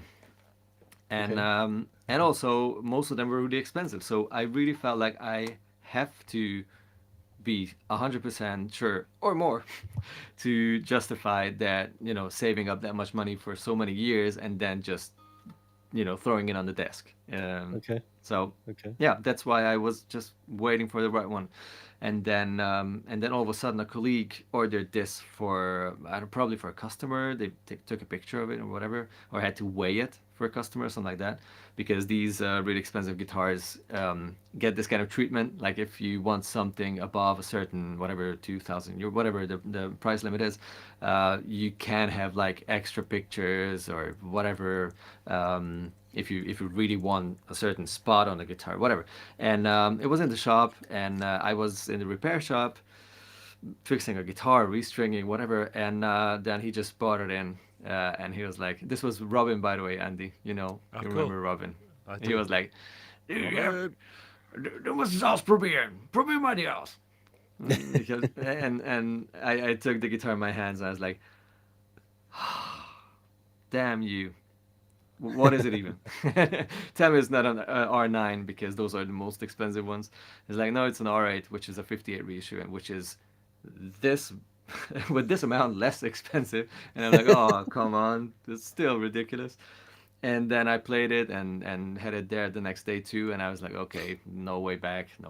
I had to find a way to get it. So yeah, I don't buy expensive guitars very often. But if I do, I have my reasons. I'm not buying it because I want to show off with it. Because, I mean, this guitar looks really fancy and this really looks expensive. But like my Tele, that one, maybe you can see it. Yeah, kind of. That looks exactly like a Squire. Now, you can, yeah, that one. The Butterscotch Blonde. It just looks like any other Fender. Could be Sure. Squire, Sure. could be a Mexico, could be whatever, American Vintage, or whatever you want to call it. It looks similar enough. So I didn't buy it to show off and, I don't know, pose with it, even though it was also pretty expensive. It is just the best Telecaster I ever played, and I would pay $1 million if I had the million, and I would not regret it a day. I have a weird point of view when it comes to stuff that really matter to me, because I stopped being angry of something being expensive, and not because I can afford everything. Hell no. It's because I I don't know if I can somehow manage to pull it off and wait years and sell stuff and work harder and I don't know all of that and eat less. I I enjoy the process of building up all that emotional explosion that's about to happen as soon as it's mine. Yeah. I don't know. I really enjoy saving up for something that really matters. And I just really need to have that something, whatever it is. Mm. And I don't mind that. I think it's healthy to find something too expensive and then deciding on, is it going to be just a dream? Because I think it's amazing to have dreams. Or is it something that I can maybe somehow pull off? And then, so go on that journey and just lean Mhm. towards one of those two options all the time and like, oh, that's never gonna happen. Oh, maybe it's a nah, it's never gonna dude, oh, we're getting there. No, why do I have to buy this other thing that's too expensive? Oh, we're getting there. And then you buy it, and then you're like, this is the day of my life. I think that's good. I think Yeah. that's good. That sounds Whether yeah. good for the soul. Yeah, Yeah, definitely. yeah. I mean, it never hurt me, and I think it's good to have to wait for stuff for years and years. I Yeah. think it's a part of us that should be appreciated more. Yeah. I mean, I'm kind of a patient person, except for a few things, like with computers. I'm throwing them away if I have to wait longer than 5 milliseconds for a page to open. But if it's something that really matters, I have my patience and I'm working on it. And I think it's something that we should all kind of rediscover because now everything Yeah. has to be instant. And Yeah. if we see something that's, I don't know, a guitar, 3,000 euros or 2,000 euros, it's like, oh, yeah, we are fine because we can buy one for 200 that's gonna be pretty damn good, and for 400 or 500 is gonna be awesome. So we don't have to worry about that being that expensive. If Mhm. you really want that, well then wait for it.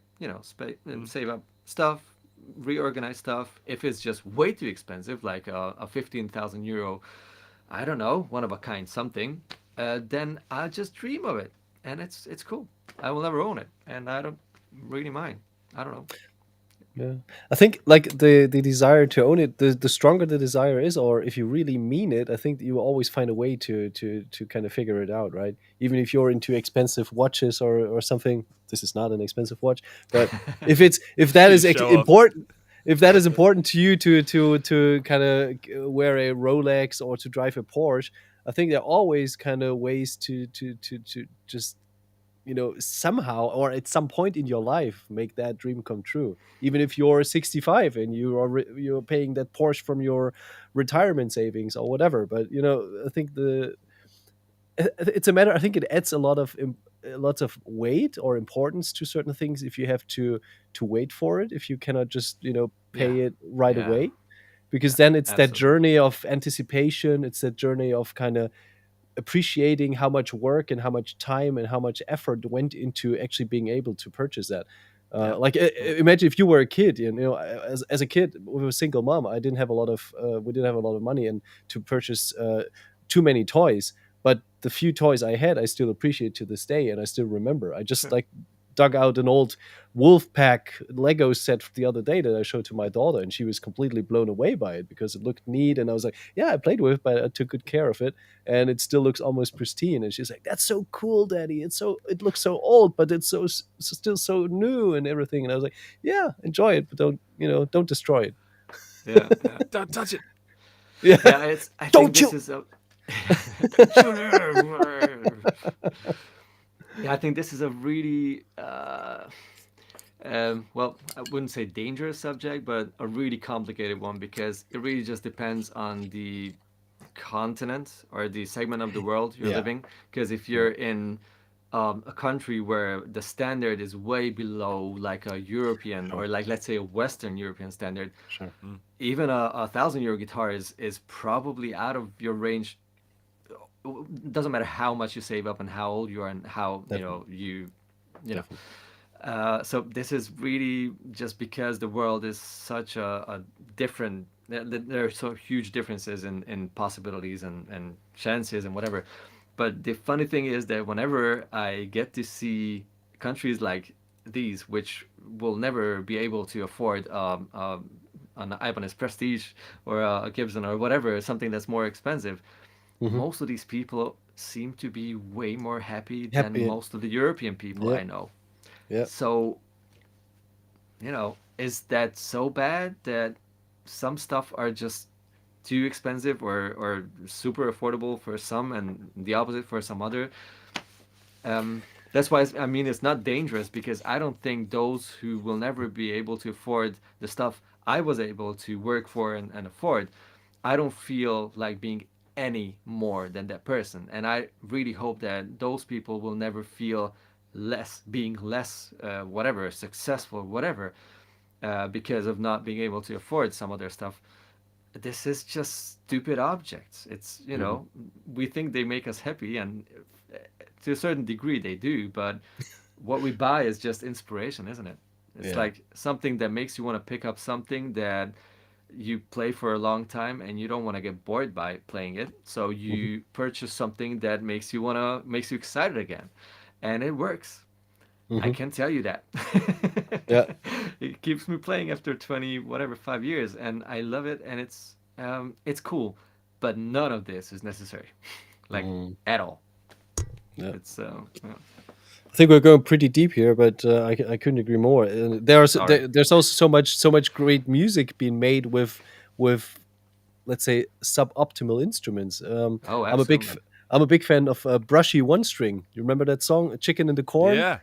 I mean, that has everything. It's got a good groove. It's got cool lyrics. It's such, it's giving me such a great time. And there's no lo-fi, no programming, no halo delay or anything. It's just a guy who's having the blues and he's singing his songs and he's having a blast. But I think like if we consider the kind of hierarchy of needs, I think if you kind of if you have reached a certain level of safety needs that are accomplished or the belonging needs, etc., the harder you go up that pyramid of needs, the harder it gets to kind of fulfill them. You Yeah. don't easily kind of aesthetic needs. Okay, there's plastic surgery, fair enough, but when it comes to more pronounced stuff like self-actualization, that is so hard to kind of even understand what it means and understand what does it mean to myself to reach that, or it kind of becomes much more difficult, much more of a maybe even unsatisfying task, because there's a chance that you maybe never succeed at some point. Whereas if Yeah. you're chasing a certain car or a certain guitar, like I said, even if you're 65, it's a you might be able to finally purchase that. So it's a very materialistic and very like almost basic kind of thing, something that is just Yeah. a thing, Yeah. whereas Yeah. staying healthy, staying smart, being able to speak different languages, it's much harder, and it requires so many different skills. Yeah. I think it's a Yeah. it's a very tricky topic to Yeah. kind of differentiate what it means on certain continents or in certain countries. Yeah. I think it's I think also the a case key. then. Sorry, Go for it. I'm gonna go for it. I talk enough. The fact that sometimes we own things and sometimes things own Oh us. no, yeah, And that's a good point. I experience this a lot because of my job.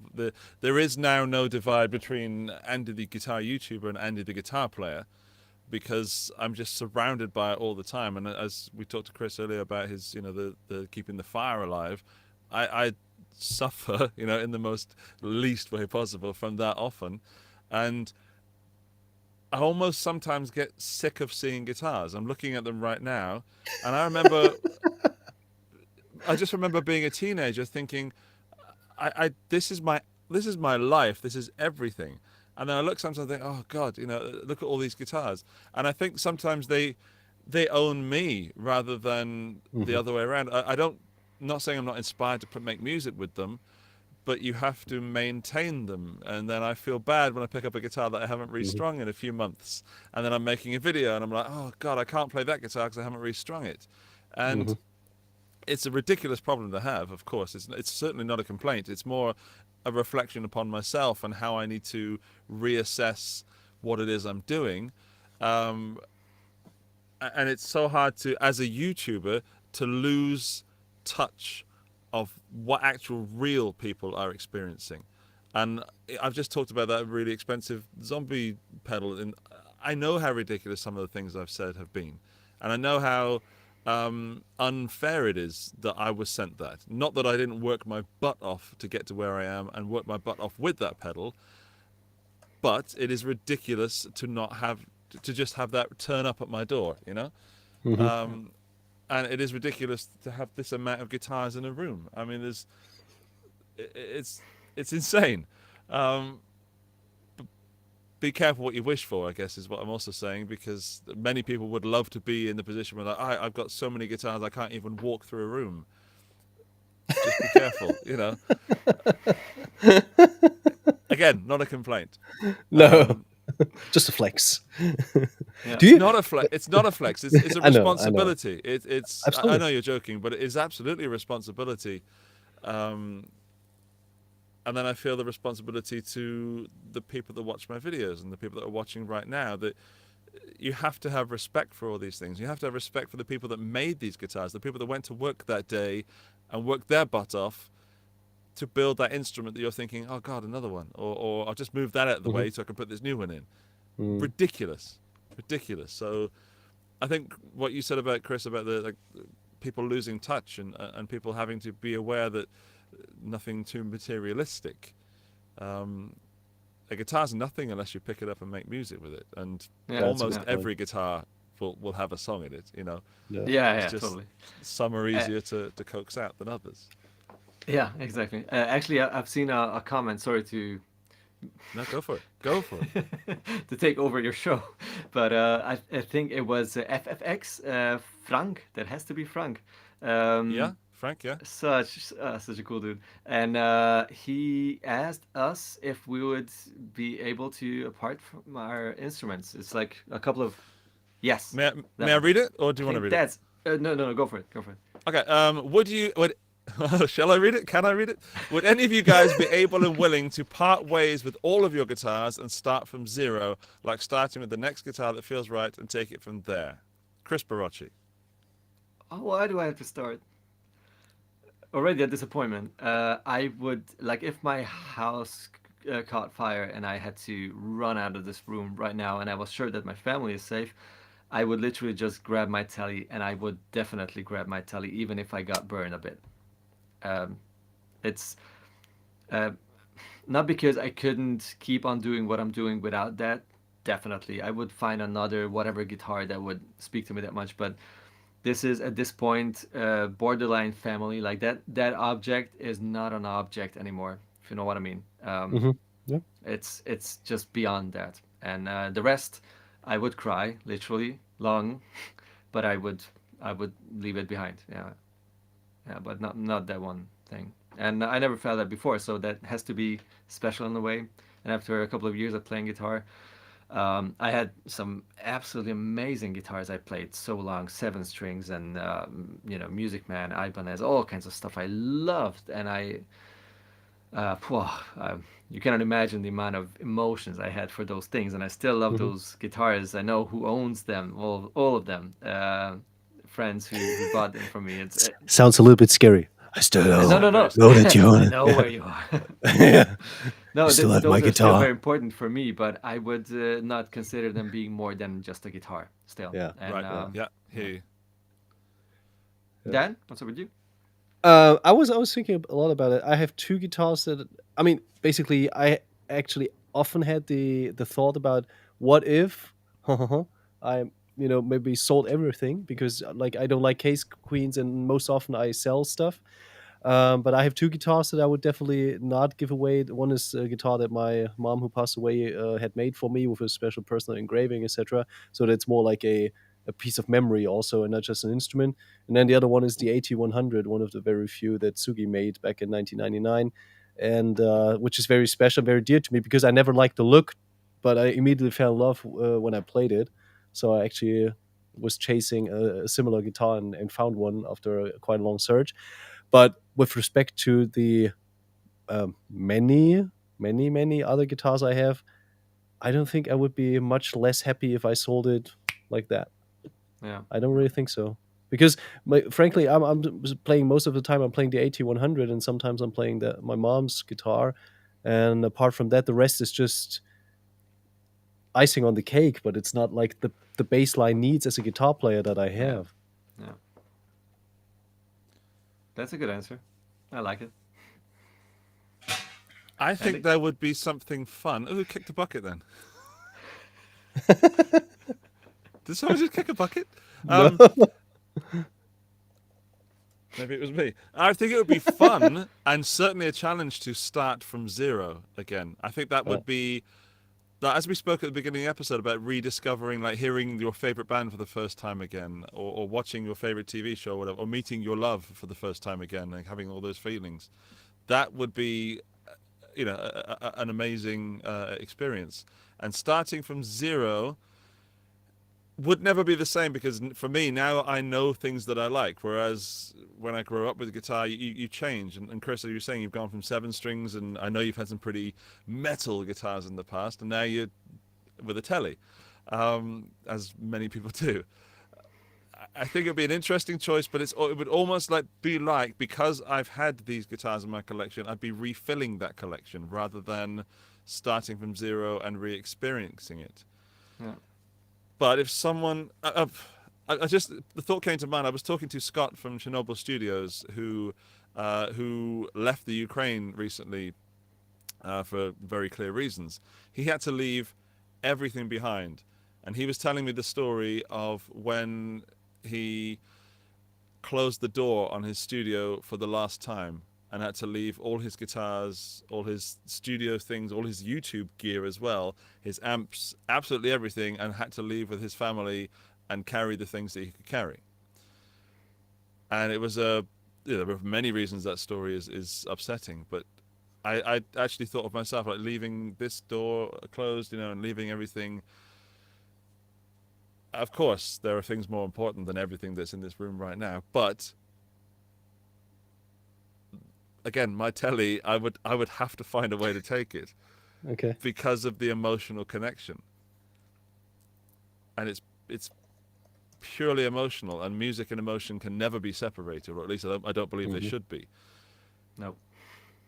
If I could carry 2 guitars, it would be I have an Atkin 43 acoustic guitar. It's a J45 based on Buddy Holly's from 1943. And I just played it today, and every time I play that guitar, it just makes me feel deeply. It's an acoustic guitar, and it's just round and warm, and it just sings. And you can play the most basic chord on it. It just sounds, to me, like exactly what a guitar should sound like. It's perfection. Also, it's not perfection because it's a second, because there's something wrong with the wood. That makes me love it even more, But yeah, I couldn't start from zero. I don't know where I'm going with this or where we're going, but if I did, I would probably skip all the Squiers, Harley Bentons, cheaper guitars, and have 3 or 4 excellent guitars. That's what I'd aim for. Once I'd bought a guitar that I could do my job with, I would skip the lower. No, I might go for the 150 Harley Benton. I've got one here, the TE62, and I love it because it's an absolute surprise for the money that I bought. I would skip the 400 euro guitars. I would skip the everything between 400 to probably 1200, unless there was one that did the job and was way above it. I think when you're spending 600 to 1200 euros, unless that is the guitar for you, if you're buying it just to get to the next step, I think you're wasting your money. Oh, that's a bold statement. Okay.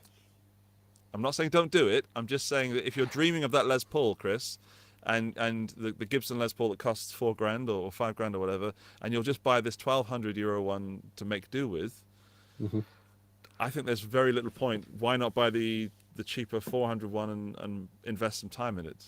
Now I get what you mean, because I was about to disagree heavily, peacefully but heavily, um, because of all the details of a, let's say, 1,000 or a 1,200 euro guitar compared to a 200 euro one. Um, but if the point is that what you would really want costs way more than that 1,500 or Yeah.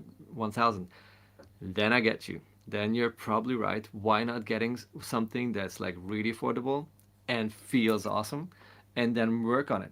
Sure, totally.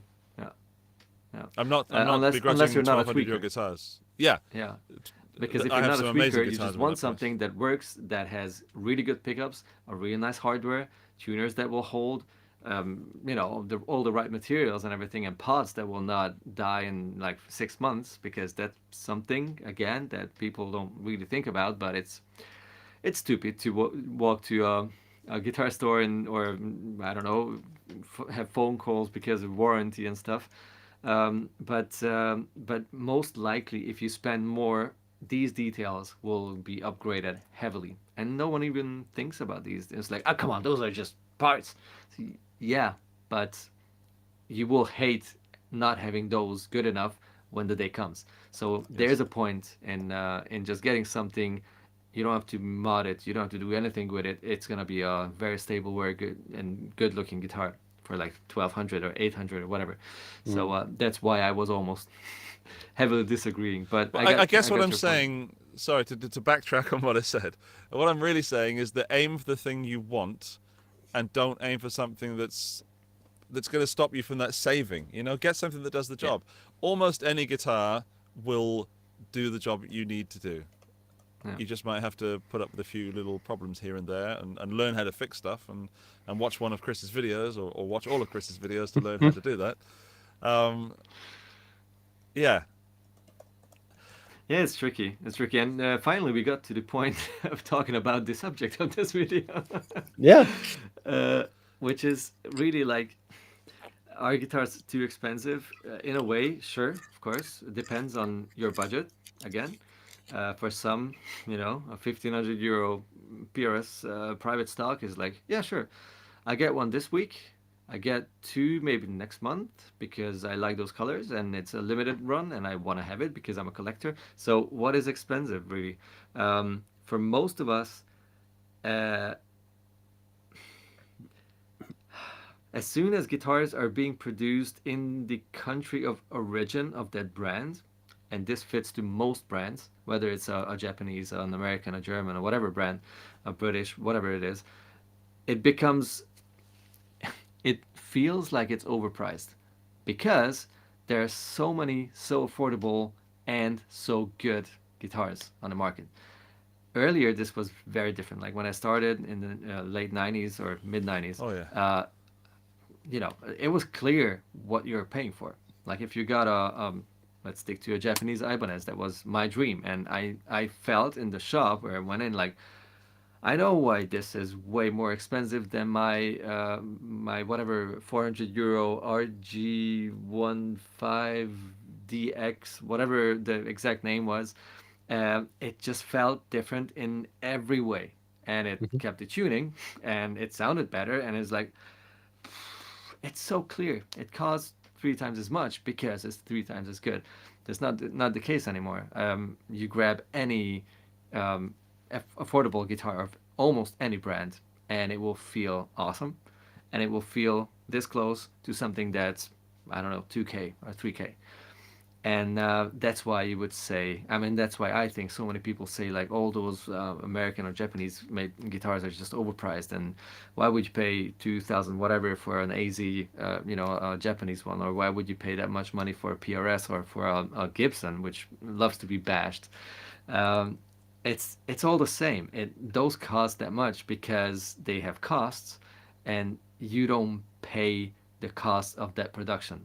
You pay multiple times that money because of the process of that guitar being produced until it arrives in your hands. It's a very long journey, and a lot of people need to get their money, and a lot of cost will come in the way, and it will make everything more expensive. And if these guitars are not made in Indonesia or Vietnam or China or whatever, they cannot be cheaper. They just cannot be cheaper. And I'm guessing more money is being made with affordable guitars than with expensive guitars. I didn't do research, but that's my guess. And yeah, I don't think it's bad having expensive guitars that can be dream guitars, whether they're reasonable or not.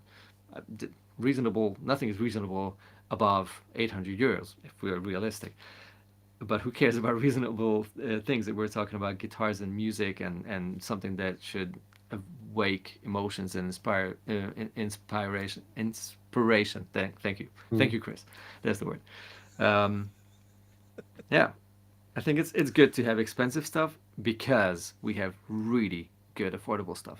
And then what's the problem? What is too expensive? I don't. Yeah. I mean, hot take from my side. I would counter argument. I would say we've never had better guitars at a super cheap price point of, let's say, 150 to 200 bucks, Yeah. and we never had more options of ridiculously expensive guitars that cost a multiple of what is reasonable those guitars should cost. But they also create that sort of what Andy was talking about of hype or exclusivity that a small amount of people are still looking for and would not have considered if there wasn't such a thing. Because Yeah. if we talk about the framing, if we talk about, okay, we have a, let's talk about a Ibanez, just as a random example.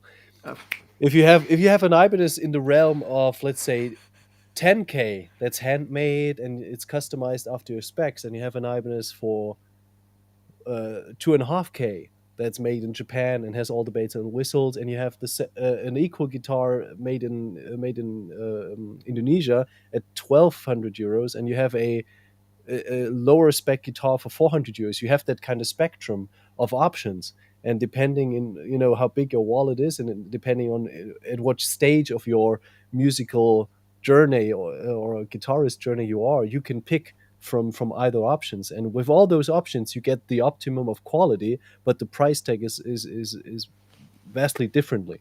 So basically, isn't that something that is also new for our industry? That, I mean, we had expensive guitars from the big players like Gibson for ages, but to me it feels like a lot of brands are branching out towards that extravaganza as well. So it's not just Martin and Gibson that are having a 15K guitars. It's also, let's say, a Chauvel limited edition or an Ibanez limited edition, or there are more options in both extremes, so to say. What do you think about yeah. that? Yeah, totally, because there's an audience for that. And most people will call these overpriced because they are way too expensive for what they are. Hmm. They're just guitars. But these objects are not being seen as guitars. These are being seen as an object of your dream, or something that's collectible and will become even more expensive within a few months as soon as Hmm. it's sold out everywhere in the world, and it's a limited run. I've seen that with the Mark Knopfler Gibson models. I think 300 pieces were made, and we've seen the new prices, which was high 5K ish, whatever, within 9 months. I've heard a colleague looking at it like used market, 15. A few months Hmm. later, 20, and I'm like, those are stupid who didn't get one, because Yeah. you Yeah. just sit on it and then you make money with it. So they are obviously not overpriced because people are buying them and collecting them and whatever. They shouldn't be bought as like, oh, finally I have a reasonable guitar. This is good enough. Finally, I have one. That's not the point of this. So if you And what you wanna, described is basically an investment. If you purchase a guitar because you think it has an estimated value that might skyrocket within a couple of months, it's just like an investment perspective. It's like buying stock or buying an old timer that you can sell in a couple of years. I think that's a little bit different if you compare it, because this is not a good that's being used on everyday basis. That's more like an investment good where you kind of borrow your money because you can't spend it otherwise, because at the moment there's no interest if you put it in the bank, or the stock market has crashed, or I don't know, Bitcoin and Dogecoin and all those kind of things, they have kind of plunged. So it's like gold or silver, or it's just like another outlet for your riches to kind of flow in. Whereas with a guitar that you're going to play, you don't mind a ding or a dong that it gets when you play it and when you scratch it on stage. It just Yeah. means to make music. It's a tool for a working musician, and I think between those two universes, you've got to differentiate a little bit more. And I strongly think that what makes you happy is in that workhorse realm. It's the things you actually use to create stuff, whereas the investment goods is which is nice to have, but you can easily just get rid of that because there's no emotional connection to it. Yeah, yeah, yeah. I never ever wanted to buy anything. Doesn't matter if it's super cheap or super expensive. That I mind if it gets dinged and scratched and whatever. So I have 3 expensive guitars. Well, 3 which are the most expensive ones: the Les Paul, the Tele, and my ES 330, and all of them have little dings and stuff. And I didn't buy them because I wanted to keep them in a, I don't know, behind glass or whatever. I took them because these were the best of their types, and I wanted to have these because of the neck profile, the sound, the whatever. And my son took care of my Les Paul. The headstock is, you cannot see maybe in the camera, but it's all dinged everywhere, every little corner, because it fell over on the tuner. This is bent. Okay. It hit the floor, dong, like this. So yeah, but it's fine because it's my guitar that. But it's I an used to instrument, play and at the music, very least, and- it's a tool. It's as we've said, it's not the investment. It's you can't. There are people that have guitars that they don't dare touch. I once went to a friend's house when I was about 12, maybe 13, and he had a Gretsch Countryman from the 60s, and they had a house, like an open plan house, where you could see the stairs from both sides, and the young son of the younger brother of my friend decided that he wasn't getting enough attention, and I saw the Gretsch Countryman go down the stairs like the headstock body, headstock body, headstock body. Oh. And I didn't even know what it was at that age, but I could just see and it hurt. But the dad didn't care. I mean, he had a lot of money, but he didn't care because it still played, and it wasn't an ornament for sure. But also, it was quite amazing the sound it made. But yeah. But there's I know we're gone over time, but there is something I wanted to touch on, and that is a sort of a kind of one of those pet peeves of mine, and that is that when someone says, and it has come up in the chat more than once, no guitar should cost over 1,000 euros, or no guitar should cost over 500 euros, or whatever that number is, and I have to say that when people at the risk of losing friends, when people write things like that, it just screams inexperience to me. And I try not to sound arrogant like that at all, but you can get phenomenal guitars. I've got a 150 euro guitar right there. It is phenomenal. I love it. I dig it. I play it. It sounds great. It feels great.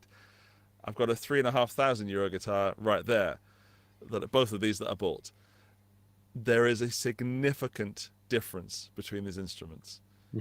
And if you've never, it's not elitism, but if you've only ever played a 500 euro guitar, how do you know that a guitar is not worth more than 500 euros? It's not always the same return you get on investment. In fact, someone wrote, like, if you buy a 500 euro Epiphone or a 5,000 euro Gibson, the 5,000 euro Gibson is not 10 times better. It's 20% better at most. Absolutely not. Yeah. Sure not. Yeah. Always diminishing returns.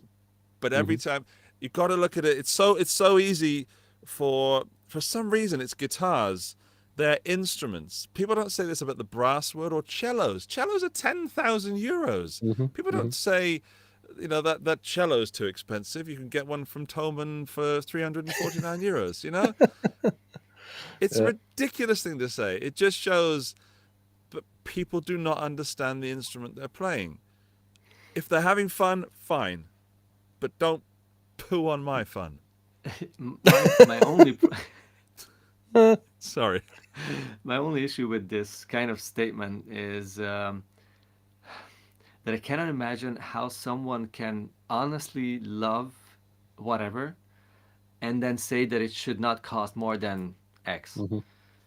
Uh, Yeah.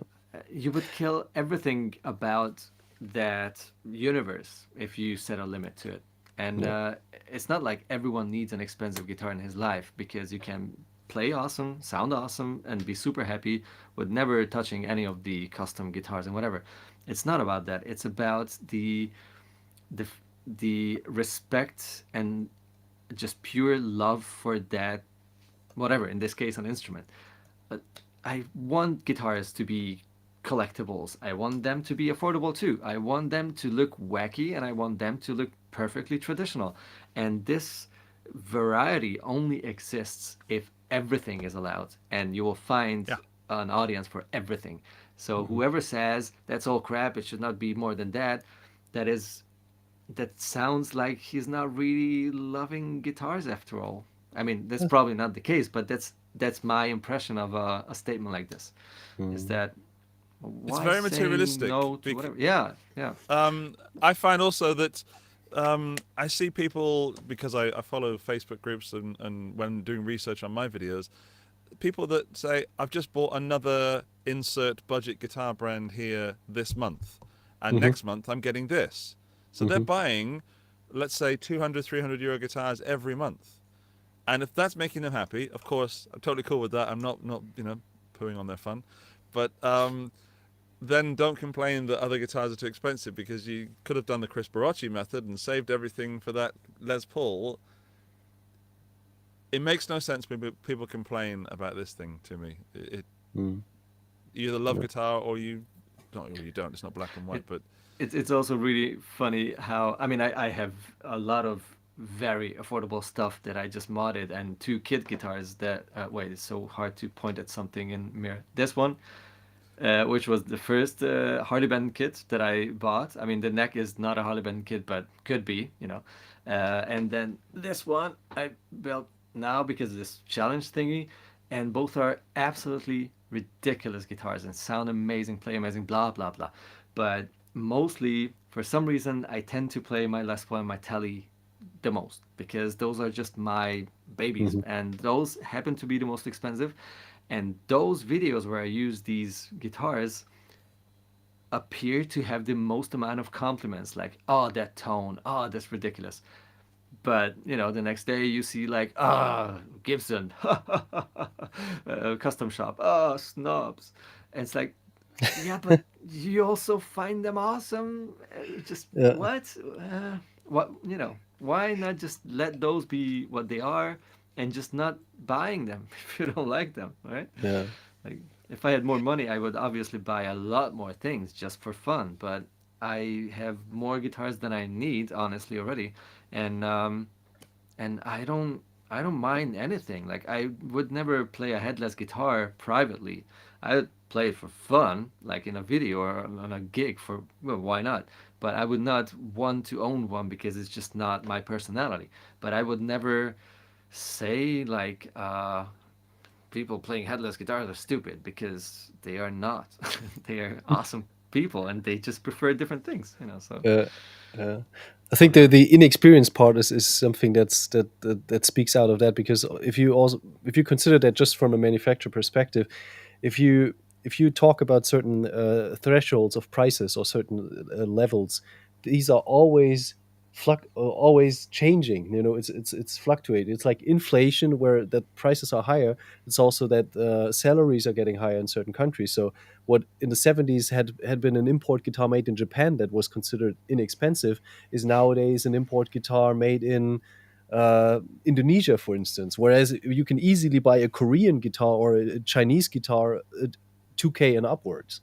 So I think what people need to understand is that, of course, like Andy already said, the it's diminished returns, but it's also what you buy is also um, a diminished margin of error because the production is more precise, the raw materials are more precisely sourced, and everything is more like a well-oiled machine with more experience and with more, let's say, quality. And and I played amazing Squires that blew every Fender guitar up to 2K out of the window or out of the water at any time. But I also played a lot of crappy ones. So what you actually buy is that if you pay for the price premium, you actually pay for less variance when it comes to quality. You pay for a more stable quality level and more selection and more, let's say, pre-selected materials from manufacturer side. And this is where sometimes people are a little bit mistaken. And also, I've seen some comments here where people say back in the day guitars were less expensive. I don't think so. If you adjust for inflation and you consider what a Les Paul or an ES335 would cost back in the day, and consider what they had as a median income per week or per month, I don't think the guitars have become more expensive. I think the opposite is the case. They have become less expensive. And nowadays, if you're in the market for certain models, even from various countries, you have such a variety that you can purchase from. You have Fender Boxer series made in Japan for $1,300. You can buy an Ibanez Genesis for $999. You can buy I don't know, US made guitars or even German made guitars, Tonfuchs limited runs for $1,500.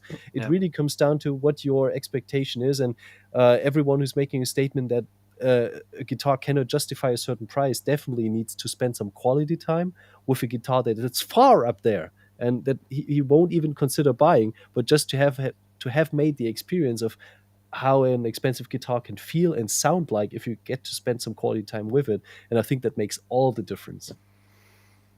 Yeah. Now stepping down from my soapbox. That was a nice monologue. I enjoyed it. No, really. No, Getting quite lonely up there.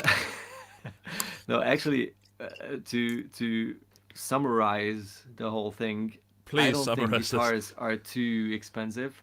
I think, and they've become way more expensive than earlier. I absolutely agree with Dan with this inflation thing. It's a certain type of guitar was always a bit too expensive for European person. Like, wages are different, obviously, but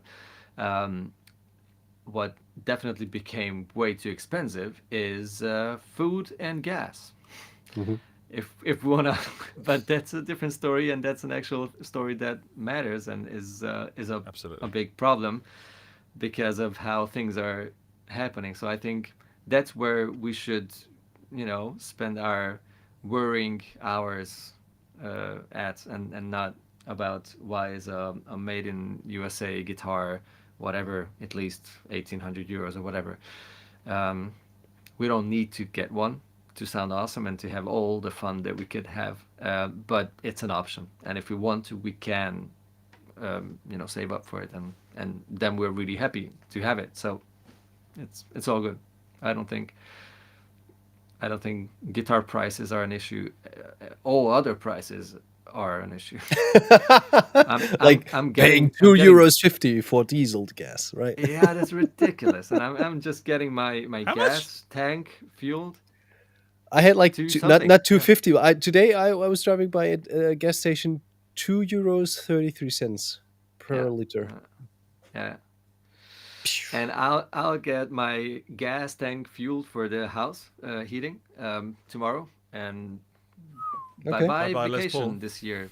No, not this one. This is not on credit or whatever. But yeah, I didn't buy a guitar for 3 years, by the way. And no vacation neither, because we need heating next winter. So that's an issue, not guitar prices, I think. No, definitely. But it will be interesting to see if this will actually have an impact on guitar sales, because and I mean, we digress here big time, but we've seen like very, very significant growth for acoustics and electrics and ukuleles, etc. It will be interesting to see how the whole industry will kind of react, because nowadays people are faced with more basic challenges, like you said, like making sure that you have oil in your tank, or making sure that you get fresh bread on the table, and those things, they have become so super expensive, whereas the prices for guitars, haven't increased by, let's say, 50% or something. We talk about 10, 50, That's maybe natural 20%. inflation. Yeah. Correct. And this is more or less like a natural inflation. Don't No, give it Gibson is. ideas. Don't give them ideas. Dan. Sorry, No, but it's really wicked to see that, and I think we might come to in a situation where people are gravitating towards those kind of investments that are hobbyist investments and need to spend their money on, like I said, the basic stuff, and that could hurt us in the long run, like all of us, because then we have less money available for our preferred hobby. It's too hard to answer. I guess we'll see Yep. how and what happens and when. Yeah, But definitely. That's the big question. Yeah. Yeah, it's But a question definitely for another day, and a topic that we could not possibly even pretend to be educated enough to answer on this show. nope. Um, But you know what? Or not? Is it good enough? The good part is at least everyone can check out your videos, Kris, and also your videos, Andy. Yeah, And I can can get save in. the world. Yeah, I mean it's one tiny fuzz steps. pedal at a time. Yeah, that's t-shirt content. Saving the world one fuzz pedal at a time. That's awesome. Might actually make that so I can sell some t-shirts and buy some more fuzz pedals. Oh, the Alrighty. sale of this t-shirt went towards a fuzz pedal. There's a t-shirt. Nice. Something But that needs a bit of work. I could often on the show we can often blether on for even longer, especially when we're so close as we are, and it's just I forget that there's actually people watching and listening, and we're just talking like three old men at the moment complaining. So 2 white men. yeah, Three white men. yeah. Two- But I, if I may summarize what we've been talking about guitars getting more expensive, is that I think we're going to agree that you do not need an expensive guitar to make music. I think that's pretty clear. However, if someone wants to buy a €15,000 guitar, just let them and go about your thing and don't let it affect you. Put the keyboard down, walk away. And some of those people who buy the expensive ones have a good reason for it, like an actual guitar player reason, and some don't. And that's fine too. Doesn't affect you. Let them do it. Let them do it. All right. Kris Barocsi, Valeria, thank you so much for your time. And Dan, thank you so much for the plug in the chat. I've just seen well, the you're subscribe to welcome. Kris channel. You guys are amazing. Valeria, miss you. There, I've put it on the screen now. Thank you. Good. Now I did something. Yeah. Yeah, well, to everyone on the podcast who's listening to the show, make sure to check out Kris's Instagram and Kris' YouTube channel. There's great content. How often do you publish videos? Twice a week? Just one video. One a week. Yeah. That's all I can manage. Yeah, well, there goes so much heart and so much enthusiasm into all those videos. They are amazing, so check them out. Like very knowledgeable, great content. It's not like flashy and then you forget about it. It's really you can learn. So Kris puts the K in credibility. Ooh. Yes. In other words, it's boring stuff for old people. No. It's very entertaining. It's very entertaining. And while you're there, make sure to subscribe to his channel and also give us a 5-star rating on the Guitar Stories podcast, because we need your help on iTunes, on Spotify, and all the platforms you're listening to. If you already gave us a 5-star rating, just grab your cell phone from your wife or your daughter or whatever. Just leave us a nice comment and give us a rating. It will help us to get more great guests like Kris on the show and provide some more banter and chat about expensive and lesser expensive guitars in the upcoming weeks. Thank you very much. Thanks for listening to us on the podcatchers out there. Thanks for everyone in the live chat. I think we had 70, 80 people throughout the whole show. That's amazing. Wow. Yeah. Cool. And thanks, Kris, for being an amazing guest. Thank you so much. It was a pleasure. So much. I am so humbled. You guys are amazing. Really. Go on. Right. Amazing. I can just. Are you writing it down? I don't need to have the last word. So, Dan, give us the last word, and I'll just press the button to end the show. Thanks. Oh no, that's pressure. Play the guitar, meet nice people, and see you next week. Bye-bye. Bye. Bye.